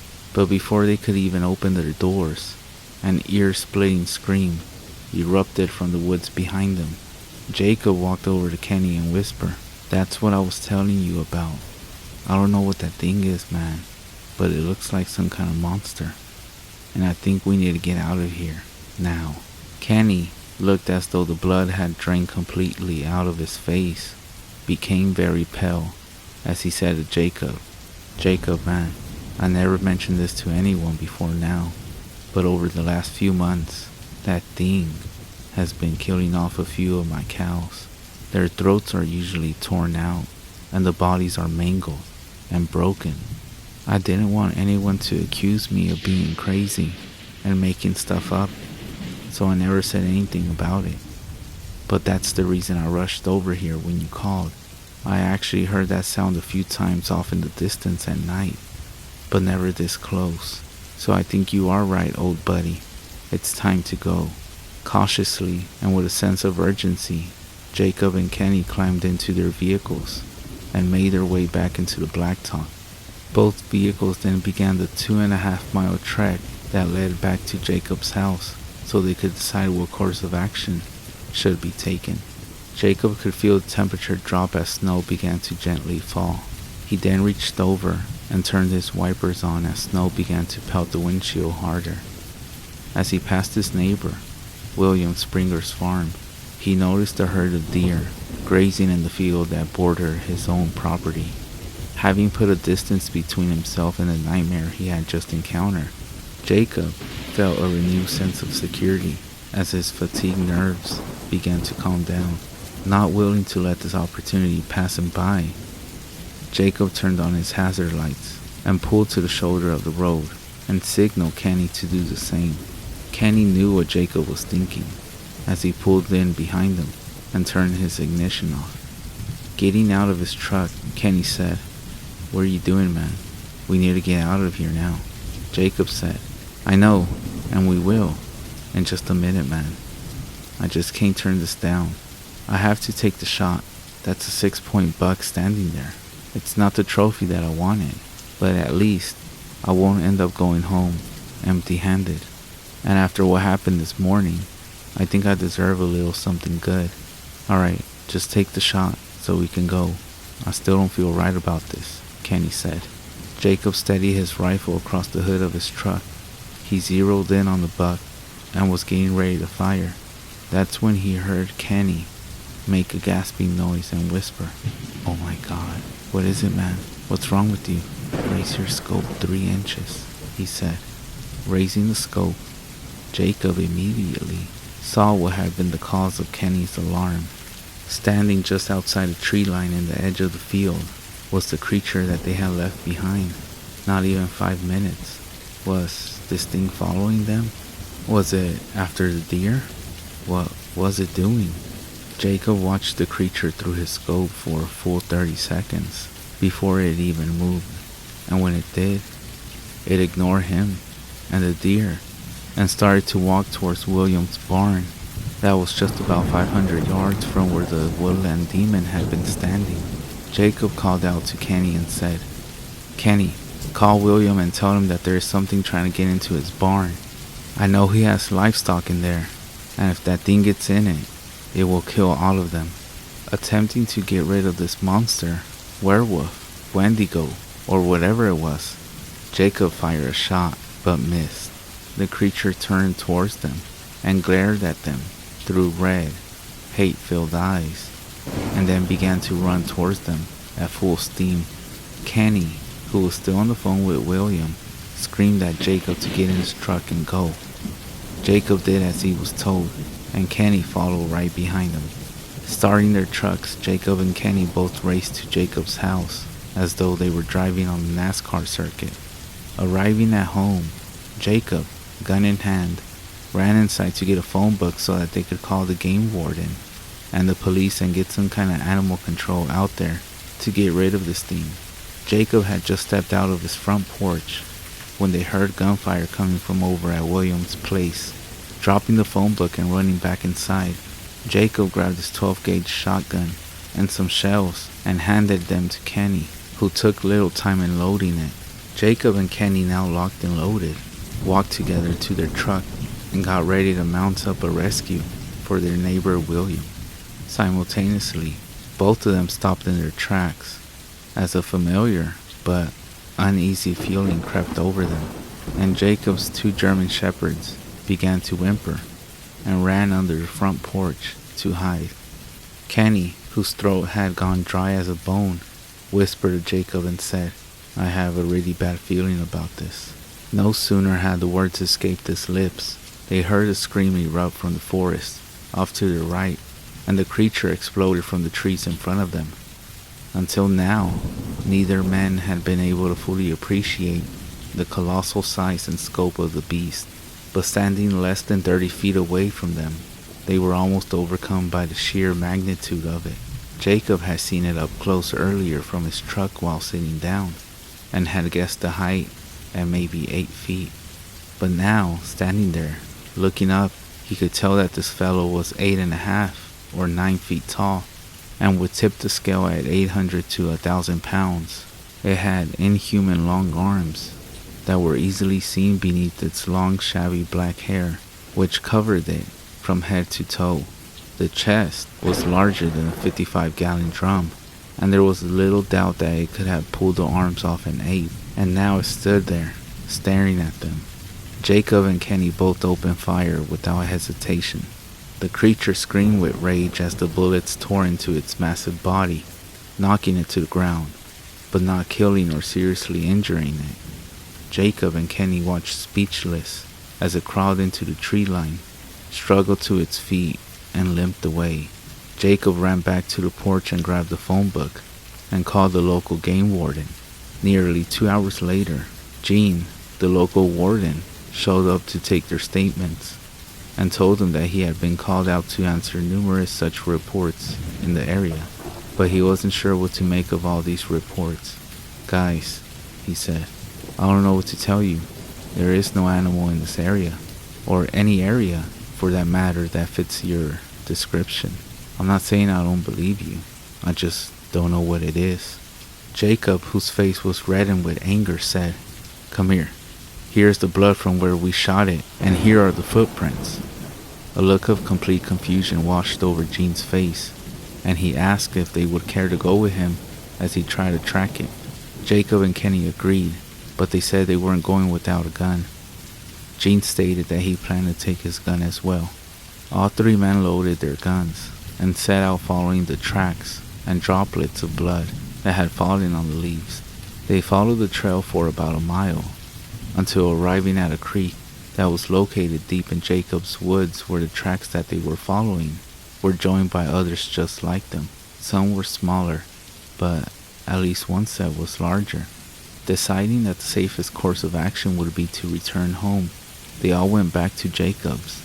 None of them gave up the idea of staying out in the woods longer, since there was now apparently more than one creature, and the cloudy overcast day made the forest seem even darker than it would normally be this time of day.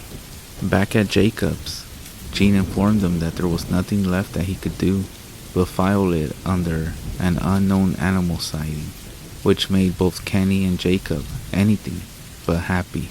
Jacob and Kenny spent the next couple of days trying to warn their neighbors to use caution when they were out in the forest.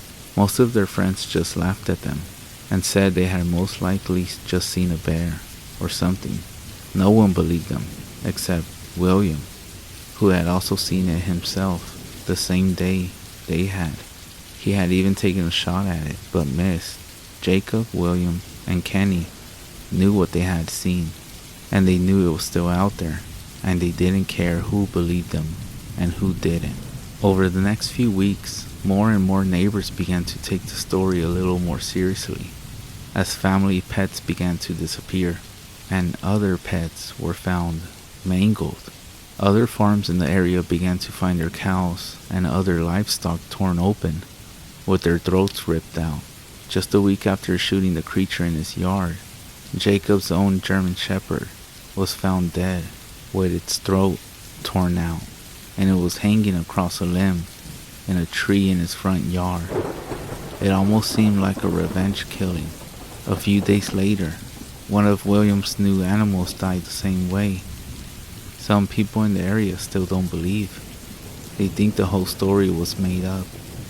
But Jacob and Kenny know that there is still something out there in the forest. They still occasionally find tracks, or a slaughtered cow or goat. They still hear the blood-curdling screams off into the woods at night. They know that there is still something out there, watching and waiting, biding its time. Something cold and cunning and cruel. Something not human, with a taste for blood and revenge.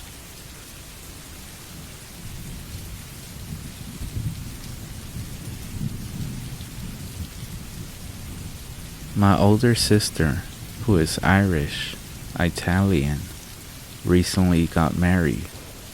Not her first, to this guy who is Navajo. Shortly after they settled down together, she has a boy from her first marriage. They invite me to hang out with them down on the reservation, where her new husband has a house and some property. I ended up bringing a few friends. Being a white guy, I know nothing about native or skinwalker lore.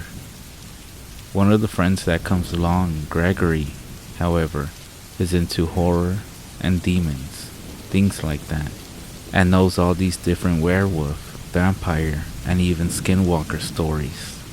That first night, with not much else to do, we are out in the middle of a few 100,000 acres of hills and wooded land.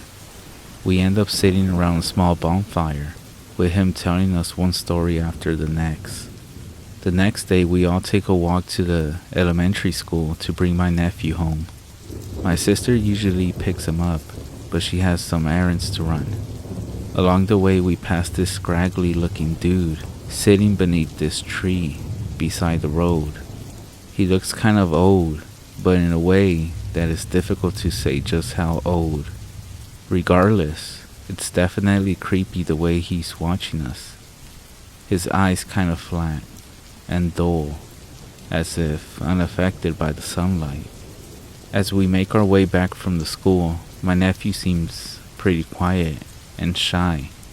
When he sees this guy, he ducks behind me and starts tugging on my shirt.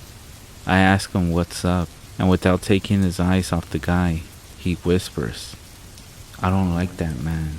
He's bad." The way he said it gives me chills, but I really don't think all that much more about it. Well, that night, Gregory and my other two friends, Jeff and Sarah, and I all head out to go check out this abandoned part of the reservation, which supposedly is haunted. We had been warned not to by my brother-in-law.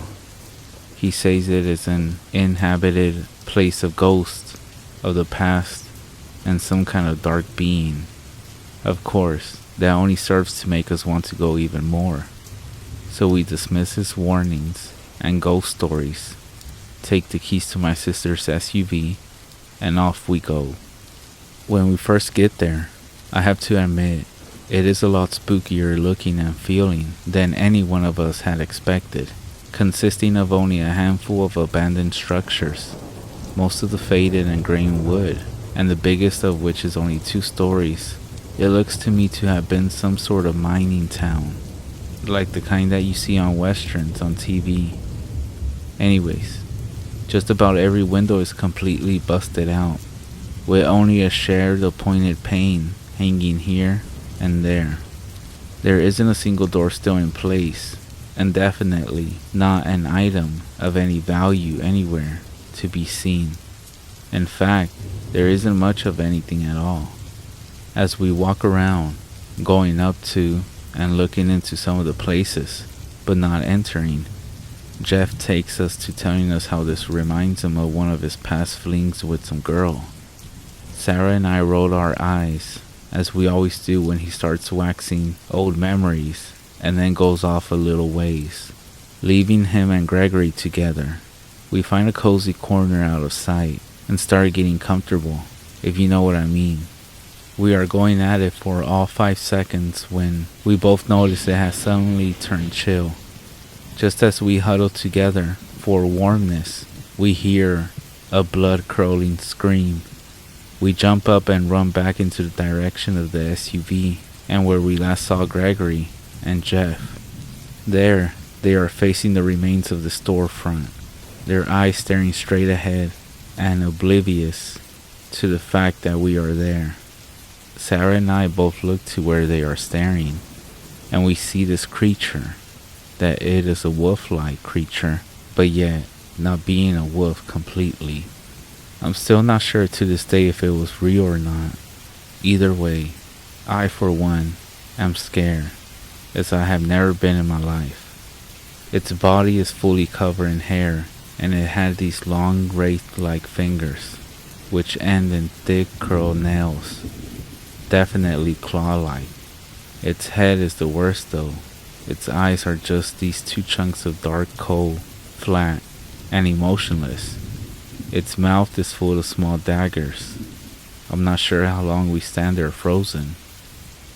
Finally, it takes a step forward, and as if released from some spell, we bolt to the truck. Jeff and I jump into the front seat, he to the driver's side, and me in the passenger, while Gregory and Sarah go for the back. Jeff doesn't have his license, but at that point no one's arguing. The keys are in the ignition. He starts the SUV, floors the gas, and we speed off gravel and sand flying everywhere. I look out the window on my side, and then all around. I see nothing through the cloud of dust and the darkening twilight. When I turn to look back at Gregory, the only thing he could think to say is, "You got some lipstick on your chin." Just down the road some, Jeff slows the truck. By this time we are all laughing and making fun of each other for running away from shadows. Just then, a look of fright comes over Sarah's face, and without saying a word, she points a trembling finger out towards the trees along the side of the road. There, back in the dark of the trees, is where we see the shadow-like figure running just inside the tree line, as if it's keeping pace with us, and we all yell in unison to Jeff, and he again presses down on the gas. The SUV springing to life, but that thing, whatever it is, stays with us every inch of the way. It is only when we see the lights to my sister's porch that, making the turn off to her, when we pull up to the house, my brother-in-law is out on the porch with this guy dressed in a long-sleeve button white shirt, blue jeans, and work boots. He later introduces himself as the local shaman. When we get up to the porch, the guy is in the middle of some kind of blessing. When he finishes, my brother-in-law simply turns to us and says, "Now you know, maybe next time you'll listen." Later, after the shaman leaves, he admonishes us, saying that by telling the Skinwalker stories, we put everyone out there in danger. He said just mentioning them can make them come and seek you out.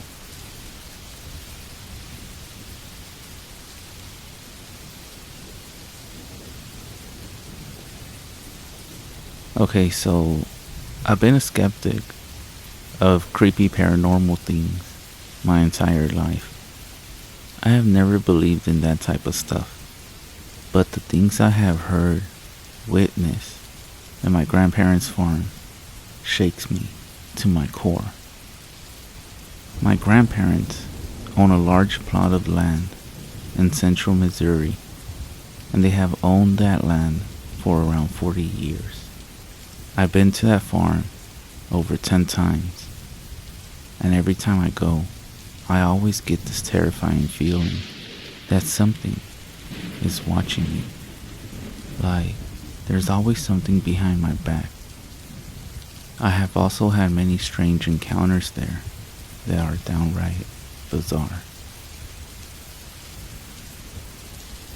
My first encounter with whatever the hell this thing was when I was around the age of 7 or 9.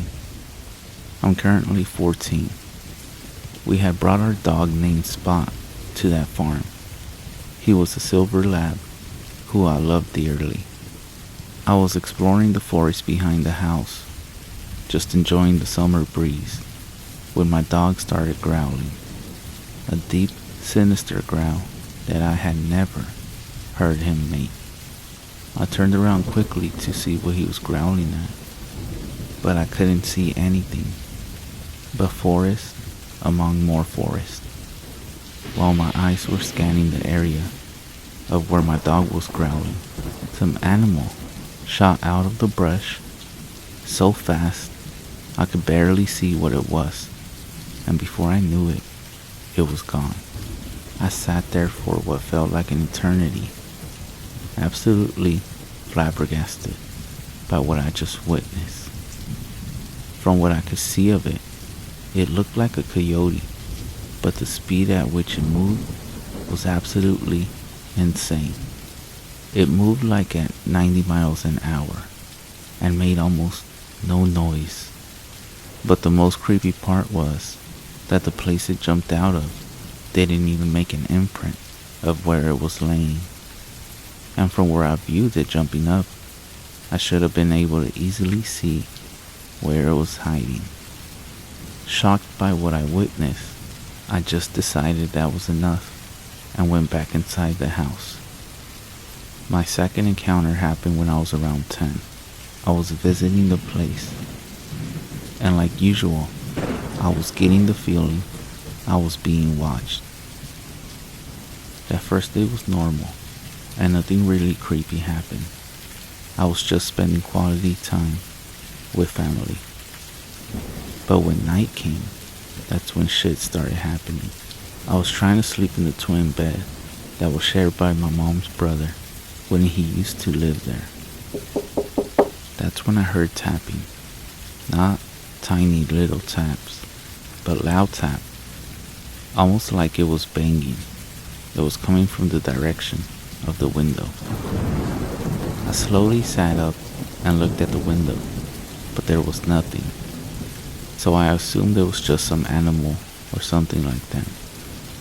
5 minutes passed and no tapping, and I was drifting off to sleep when, this time, not a tap, a slam, a loud slam directly into the window. I'm not talking about like a hit. It sounded as if something absolutely massive hit the window. I shot up so quickly, I nearly passed out. I decided enough was enough and grabbed the flashlight in the drawer and shined it out the window. Nothing. 10 seconds passed. Nothing. I was about to go crawl into my mom's bed when I heard it. A screech. A screech that was not achievable by any human. So loud it pierced the quiet, peaceful summer night. I can't put into words what that sound sounded like, but it was dark and horrible, and I still remember it to this day. I froze, unable to move muscle. I was so scared. I was sitting there still as a statue, petrified by what I heard. That's when my instincts kicked in, and they told me to run into my mom's room, which I did. For some reason, I didn't wake her up. I just cuddled up next to her and didn't sleep the entire night. All I could think of was that sound, that horrific, terrible, bloody screech. My next encounter was when I was around the age of 13. I was back at my grandparents', just enjoying my time. Like I always do, my grandpa suggested that we go deer watching. I agreed because I had been doing this since as long as I could remember. And it was never an issue, and it was extremely fun. So we took the Polaris, and we went around 6 to 7 p.m. to look for deer. We decided to go into the most eastern pasture, because that's usually where we spotted the most deer. 30 minutes passed, and we had seen a few deer, but not as much as we usually do. But then, this is where the shit begins. I get that feeling again, that dreadful feeling that something is there, in the shadows, watching me. But this time, it's a lot more intense. Like if it's right up behind me, but when I look, it's never there. But this time, it appears that my grandpa feels the same presence as me too. And just to let you all know, my grandpa is a very laid-back individual, always joking and having a laugh. The only time I've seen him be very serious is when my great-uncle died a couple of years ago. So when I started feeling that I'm being watched, my grandpa goes from a happy and laid-back expression to very serious and alert. He gripped the wheel so tight, his knuckles turned white, and he was just looking around like to make sure something wasn't following us. He then made a massive U-turn out of nowhere and started heading back to the house. I asked him, "What are you doing?" And he replied with, "We're heading back to the house." The tone of his voice was cold, like he had witnessed someone being murdered. At this point, he was gripping the wheel even harder, and was absolutely going pedal to the metal full speed back to the house. I decided not to ask any questions until we got back to the house, which we did in no time at all. Once we were there, he rushed me into the house, checking his back to make sure something wasn't there. When we were inside, he closed and locked the door tight. His behavior was very alarming, and it really shocked me to my core. I then decided that all of the stuff I had witnessed was enough, and I only asked him one question: "What the hell is going on here?" When I said that, he looked at me and gave me a cold expression and said, "I have some things I need to explain to you." We then sat down for 30 minutes, and he explained that whatever this thing was, it was living on his property, and it has been here since the day he moved in, and he and my mother experienced the same thing that was happening to me the very first few years of living here. He explained that he has seen whatever this thing is, and it doesn't like new visitors. He told me about all the things he had witnessed and experienced, and they seemed to have been very pretty similar to what was happening to me. He told me that he knew this was going to happen to me, and that he was always watching to make sure I never got hurt, because he knew this creature better than anyone else. We talked some more, but all of it was the same. It was now late, and he decided that I couldn't sleep alone, so he had me sleep with my mom. We promptly left the next morning. I have not been back since that day. This last encounter isn't really an encounter. Two things have happened at my grandparents' farm. Recently, we brought my sister's horse to the farm. The first night for the horse was hell. My sister's horse has always been very friendly and not shy. But the first night of my sister's horse being at the farm was bizarre. The next morning, my grandpa woke up and was doing his usual chores and went to go feed the horse. He noticed that the horse was acting very weird, extremely shy and timid, but when he took a better look, he was shocked. The horse had 3 10-inch gashes down its side, like something had clawed at it. It was ruled out that the horse ran into the fence, but I think otherwise. Also, around the same time, my grandparents adopted a dog and named it Panda. Panda was a Jack Russell Terrier who was 2 months of age. 5 days later, he was found dead with deep puncture wounds on his body and with his neck slashed up. They said it was a bobcat or mountain lion, but I also think otherwise.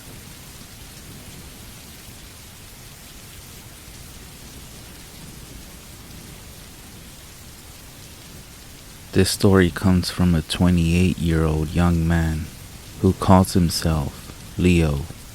When he was a boy, his grandmother, a Navajo woman, would tell him stories about dark spirits and skinwalkers. He recalls he used to wave her off, telling her there was no such things. In fact, whenever he would go out at night, he would make sure to tell her and make fun of her that he'll be walking alone. However, his arrogance came back to get him shortly after his 17th birthday. On the evening in question, he is out cruising about with 2 of his cousins, just drinking a few beers, listening to music, and doing a whole bunch of laughing. From St. Michael's, Arizona, their purposeless selves takes them through Sawmill and then along the back roads in and around Chinle, where they eventually get lost for a while, driving deep in the woods and looking for anything they might recognize as a way back to the road. Leo is sitting in the back seat on the passenger side and looking out the window. He recalls it is definitely after 10 p.m. There, deep in the trees, he sees a single fire. The flames contain to a small space and close to the ground. He is just about to say something to the others when they too react. Looking now in the direction they are pointing, he sees many more of these small fires, literally dozens of them, popping up there within the trees, burning brightly for a moment or two, and then going out, only to have others ignite but a few feet or yards away.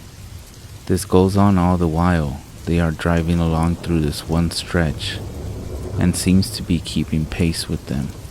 Leo first has the thought that it is maybe a controlled fire process, something the local rangers and fire department do to control the undergrowth to reduce the potential for out-of-control forest fires.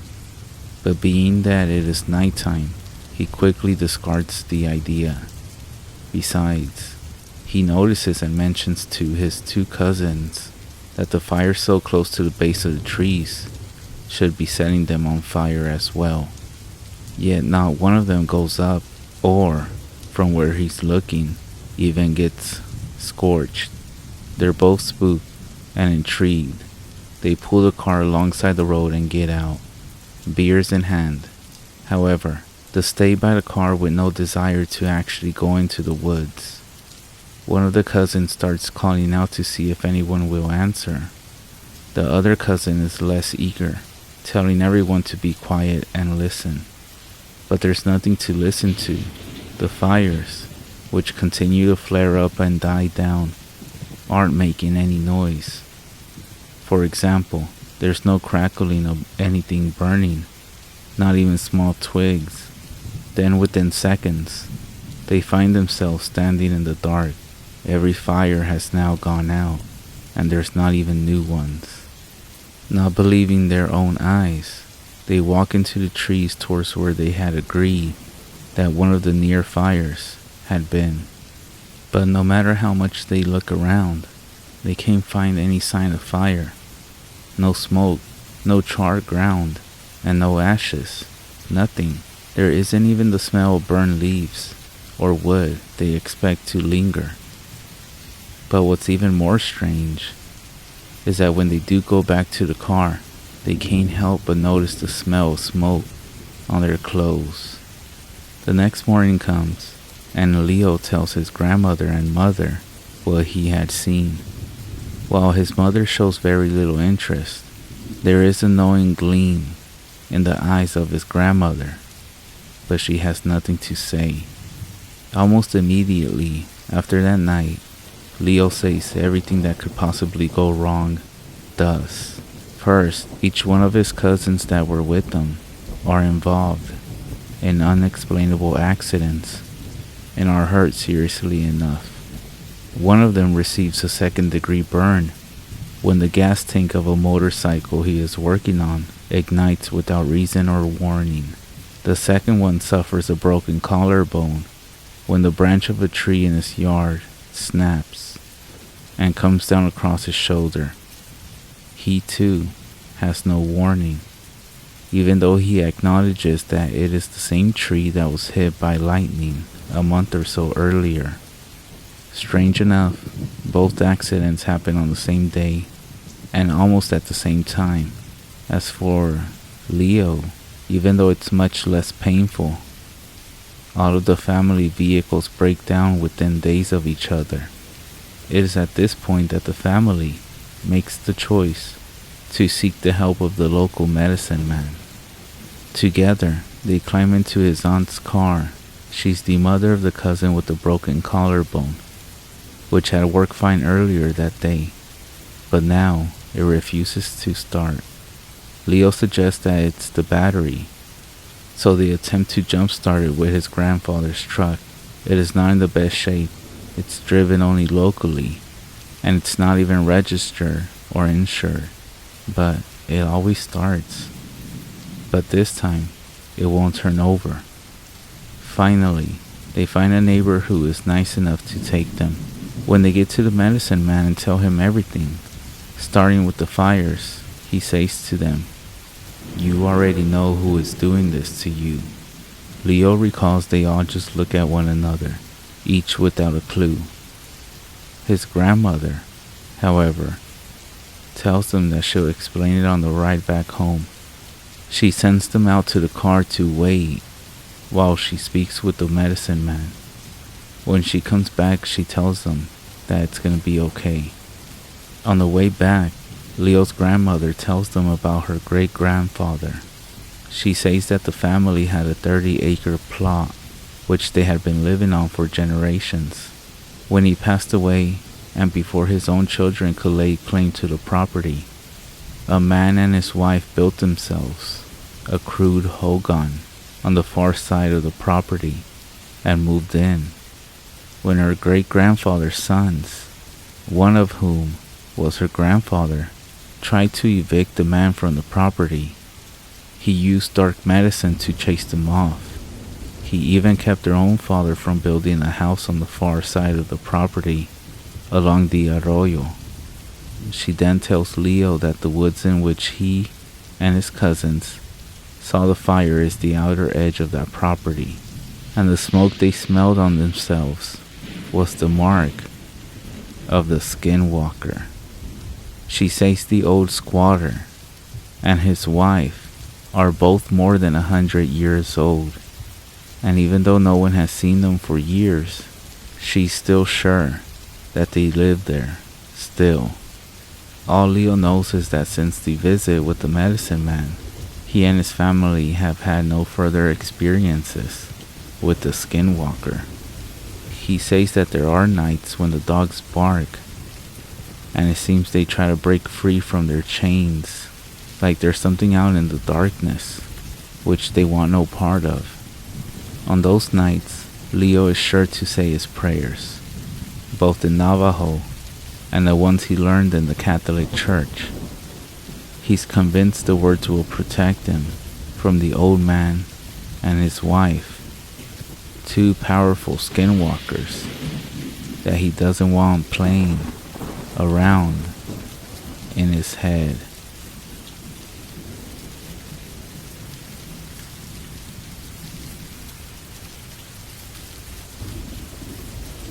I'm going to start this off by saying it's a long read, but it's worth it.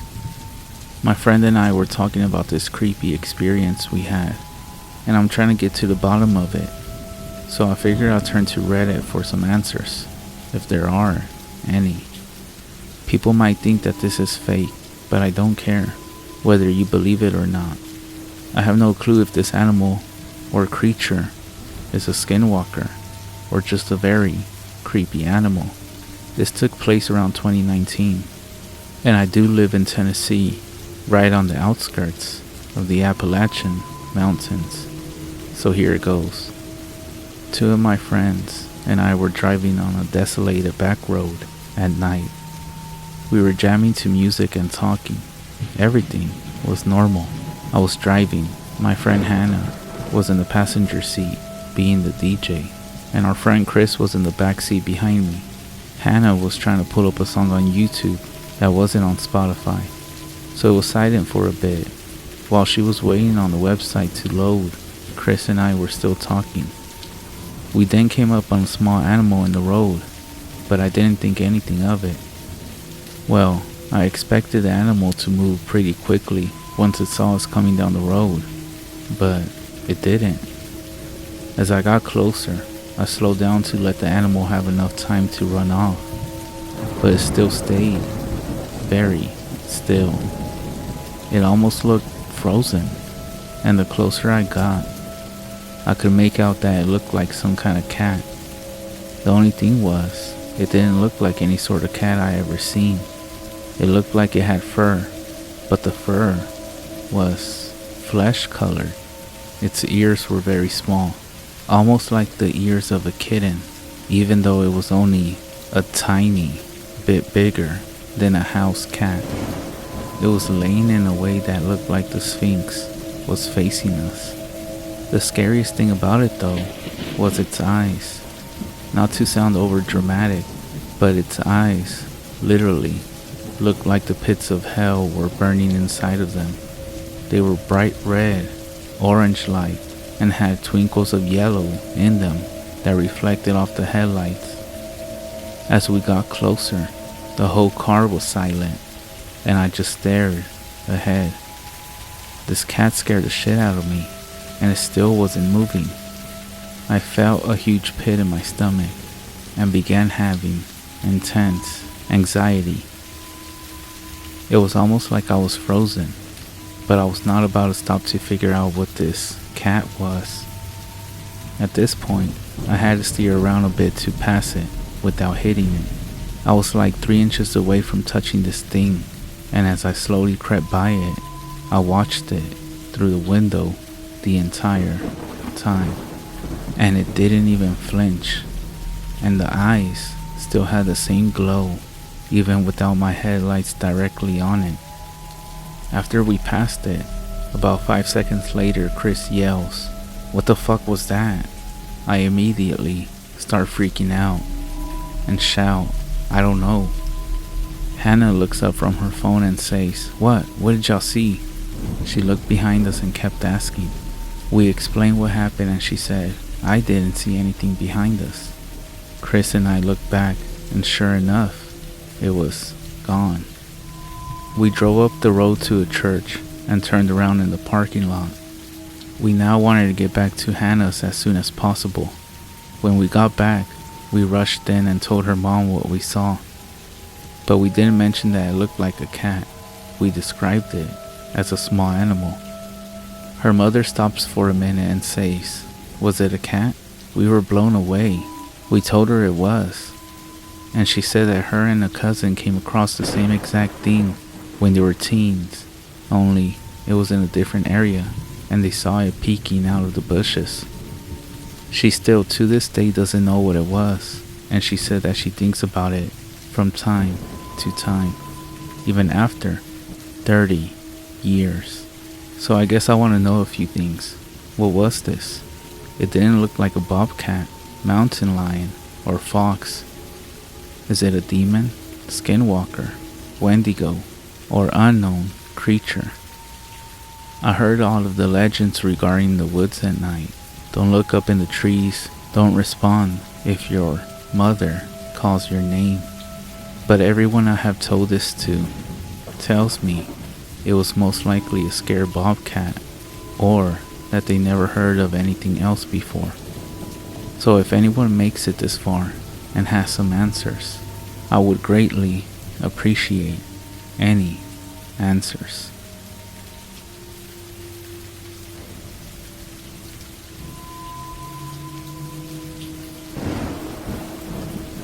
This happened directly to me. At the time of this story, I was a 12-year-old male who lived in California. For a summer trip, me and my family flew to Idaho for a week to stay with my cousins. We stayed at their house for 2 days, then came the best part, until what happened, that is. On the third day, we drove to a small city in the Rocky Mountains of central Idaho. They owned a cabin. The first day was fishing at nearby lakes, playing games, and meeting a few of the neighbors on the small street. Everyone we met was nice. It was amazing. I thought nothing could go wrong. Let me stop here, and before I say more, here's a layout of the area. The room where I slept was at the back of the house. There was no fence at the back of the backyard because it was on the bank of a freezing cold river. Directly on the other side of the river was a huge mountain covered by a thick forest of pine trees. A small path starts on the other side of the river, but there's no bridge. But there is a bridge, a quarter of a mile down the road, in front of our house. I went to bed that night, and I woke up around 2 in the morning, needing to use the bathroom. I got up and did my thing, then headed back to my room. As I got into bed, I felt hot, so I opened my window. Not even 15 minutes after I opened my window, I heard the most terrifying screech come from the forest. It was raspy, but a high-pitched voice. I know for a fact it wasn't human. I heard plenty of stories from YouTube channels that often describe creatures that make weird noises that sound sort of human, but aren't. I heard it once more, but this time, closer. I eventually fell asleep after not hearing it for a while again. In the morning when I woke up, we explored the town. At around 7 p.m., me and my sister and my cousins got permission from our parents to go explore the forest. I felt uneasy, considering the creepy human-like noises in the night that I was hearing. The oldest cousin, Alex, who was 16, took a loaded pistol, a lighter, and backpack of snacks. I carry a hunting knife and a flashlight. The cousin my age, Julia, took just a flashlight. My sister Brianna and the other cousin Karina, who were both 10, took some extra batteries and a small bag of candy each. We made our way across the bridge at the end of the street and back to the path on the side of the river across from the house. All of us began the hike to the top of the mountain. We made it to the top of the mountain in an hour and a half. The view from 9,000 feet was incredible. We then stayed a little bit longer up there, and at 8:55, Alex and I figured it was time to head down, and we ordered the group to the path. At this time, it was dark now, and the sun had fully set. Julia and I turned on our flashlights and shined them ahead as we walked. When we were halfway down the mountain, which was about 45 minutes into the walk, I got this dreadful feeling you get when you're being watched and followed.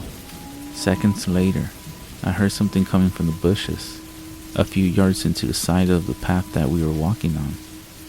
I brushed it off as some type of small animal, and about 5 minutes after this, we heard a noise, and it gripped me with fear, and my heart dropped to my stomach. It was that same horrifying screech from last night, echoing through the forest from a mile or two away. I told everyone we needed to move faster, and we did. The noise went off again, but closer, and again, and closer. Whatever that thing was, it was moving faster than us. We were full on speed walking by then, but it still wasn't fast enough because soon the screeching stopped, and we heard loud steps 30 yards off to the right. I got that feeling that I was being watched again. Alex took his gun and fired 2 shots in the general direction of the steps. The creature backed off, but even though we thought it was gone, I still sensed we were being watched. As the river came into sight, it caught me and everyone else by surprise. I heard the path of gravel crunching behind us. As I looked back into the darkness, I saw the outline of something that resembled a human. I told Alex and his face went pale when he looked. We told the rest of the group quietly, and on 3, we all broke out into a run towards the river. Whatever that thing was, it was extremely fast. When we reached the river, we figured there wasn't enough time to get to the bridge, which was still a quarter of a mile further along the side of the river. So we jumped in and swam across the ice-cold water. This thing got to the river just as we made it up to the bank and into the backyard. Julia and I shined our flashlights and finally got a good look at it. It was a massive, hairy creature that was about 7 feet tall. It had huge, razor-sharp claws like a bear. Its eyes glowed red when the flashlight shined on them. Alex then took a shot at it, and it darted off within one final screech. We all looked at each other scared. Alex then explained everything to our parents. They didn't know what to make of it and had never heard of anything like it. I'm thankful that nothing happened to us, and also that I had noticed the creature behind us. If I hadn't, one of the others might not have noticed it until it was too late. The next time I stay at that cabin, I'm never going into those woods again.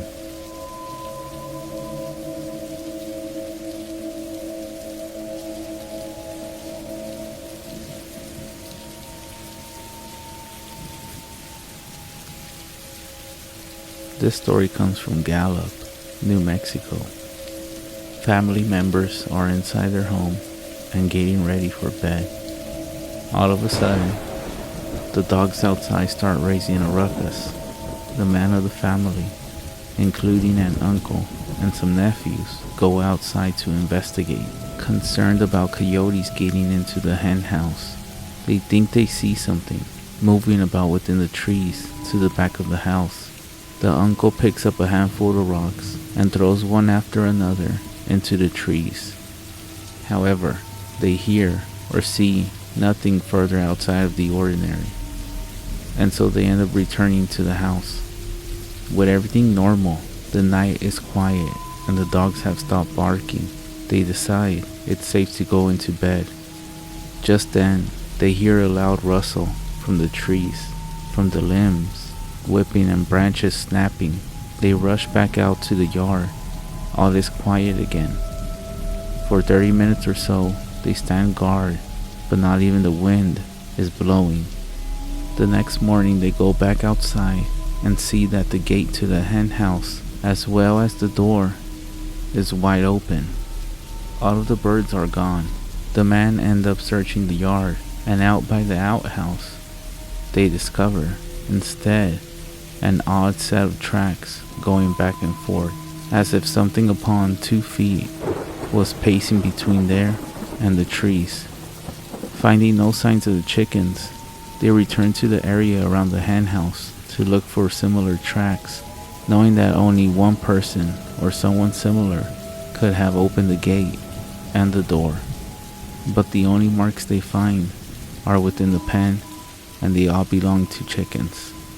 The grandmother, who is standing at the back door of the house, tells them that it was a skinwalker. She says a prayer, and together they yell in a loud voice and in Navajo, "Go away, go bother someone else."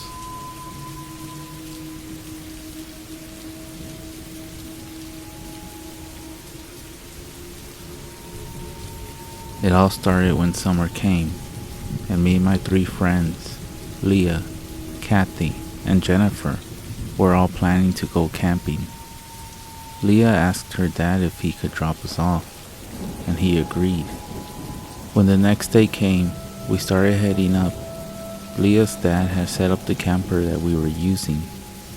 He told us there were some spare blankets inside, in case we got cold. Leah's dad finally got into his truck and turned around. He stopped and rolled down his window and said, "No boys," to all of us. He then gave us a smile to let us know he was joking with us and drove off. There was 3 rooms, 1 master bedroom, and 2 rooms with bunks. Each room had a TV in it, so nobody cared what room they got. Everyone knew that Jennifer didn't like small rooms, so we ended up letting her have the big room. I was in the room with Leah, and Kathy was in a room by herself. I started unpacking when we heard a loud noise outside. "Leah, did you hear that?" "Hear what? That noise?" We both looked at each other, startled, and then continued unpacking. But something seemed off. It was the fact that Leah was so chill about it. I was done unpacking, so I walked outside and started a fire. Jennifer walked out, and then she asked if I saw it. I responded with, "Saw what?" That's when she started freaking me out. She then started staring at me, but behind me, panicking. Her eyes darted back and forth, and then she was calm.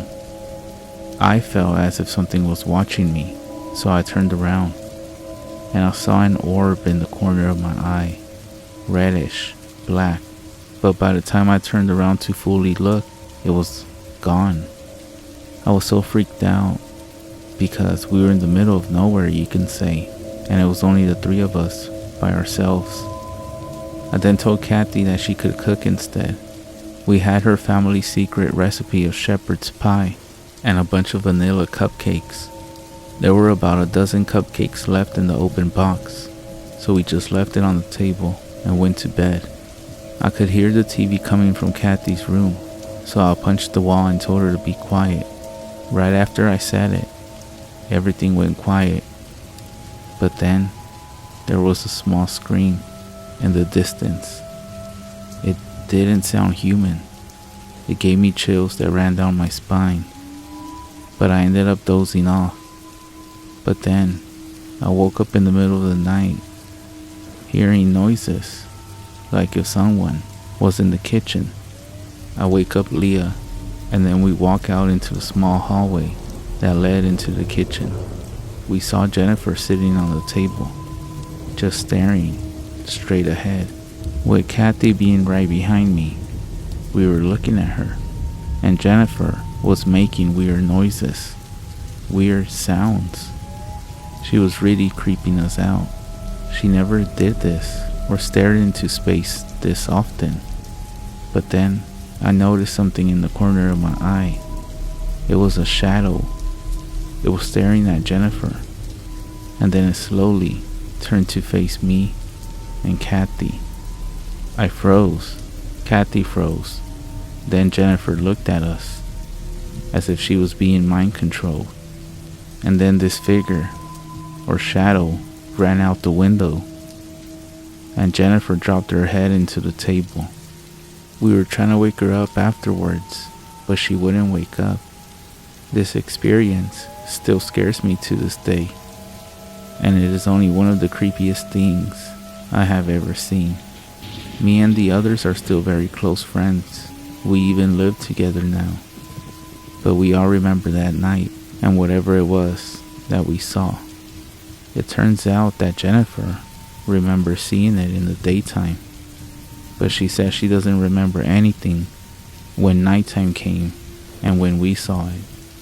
It freaks us out even more now, knowing that our friend wasn't even awake and staring into space with her eyes wide open.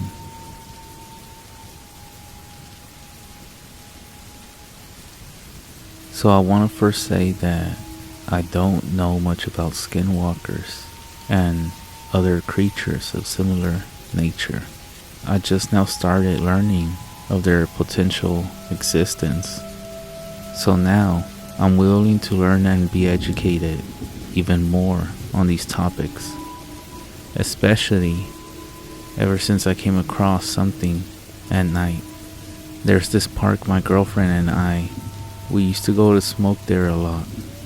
and we encountered this same dog-like thing multiple times, and it was always at night. It looked like a really huge black dog with round bear-like ears and yellowish eyes. The first few times we saw it, we didn't think much of it, but then we noticed that it kept just like spawning in. It never made a sound, and it always just stared at us, and it would follow us around the park in a creepy way.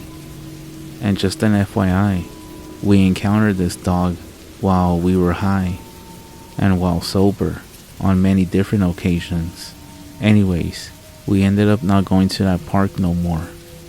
But before we stopped going, one of the creepiest things that's ever happened to me happened at that park. We were walking from the parking lot to the park, and we would just see this thing emerge from behind a tree and follow us and try to block our path back to the car. Sometimes we had to run and jump a fence just to get away from it. We never had a single dangerous interaction outside of this one time we were at the deepest corner of the park that was bordering a small forest, and we had to jump about 2 fences to avoid that thing. I do have a theory. It could be a stray, but it really did not act like a dog at all. It didn't even feel alive. I felt like it was just actually watching us for some reason, but it was really eerie.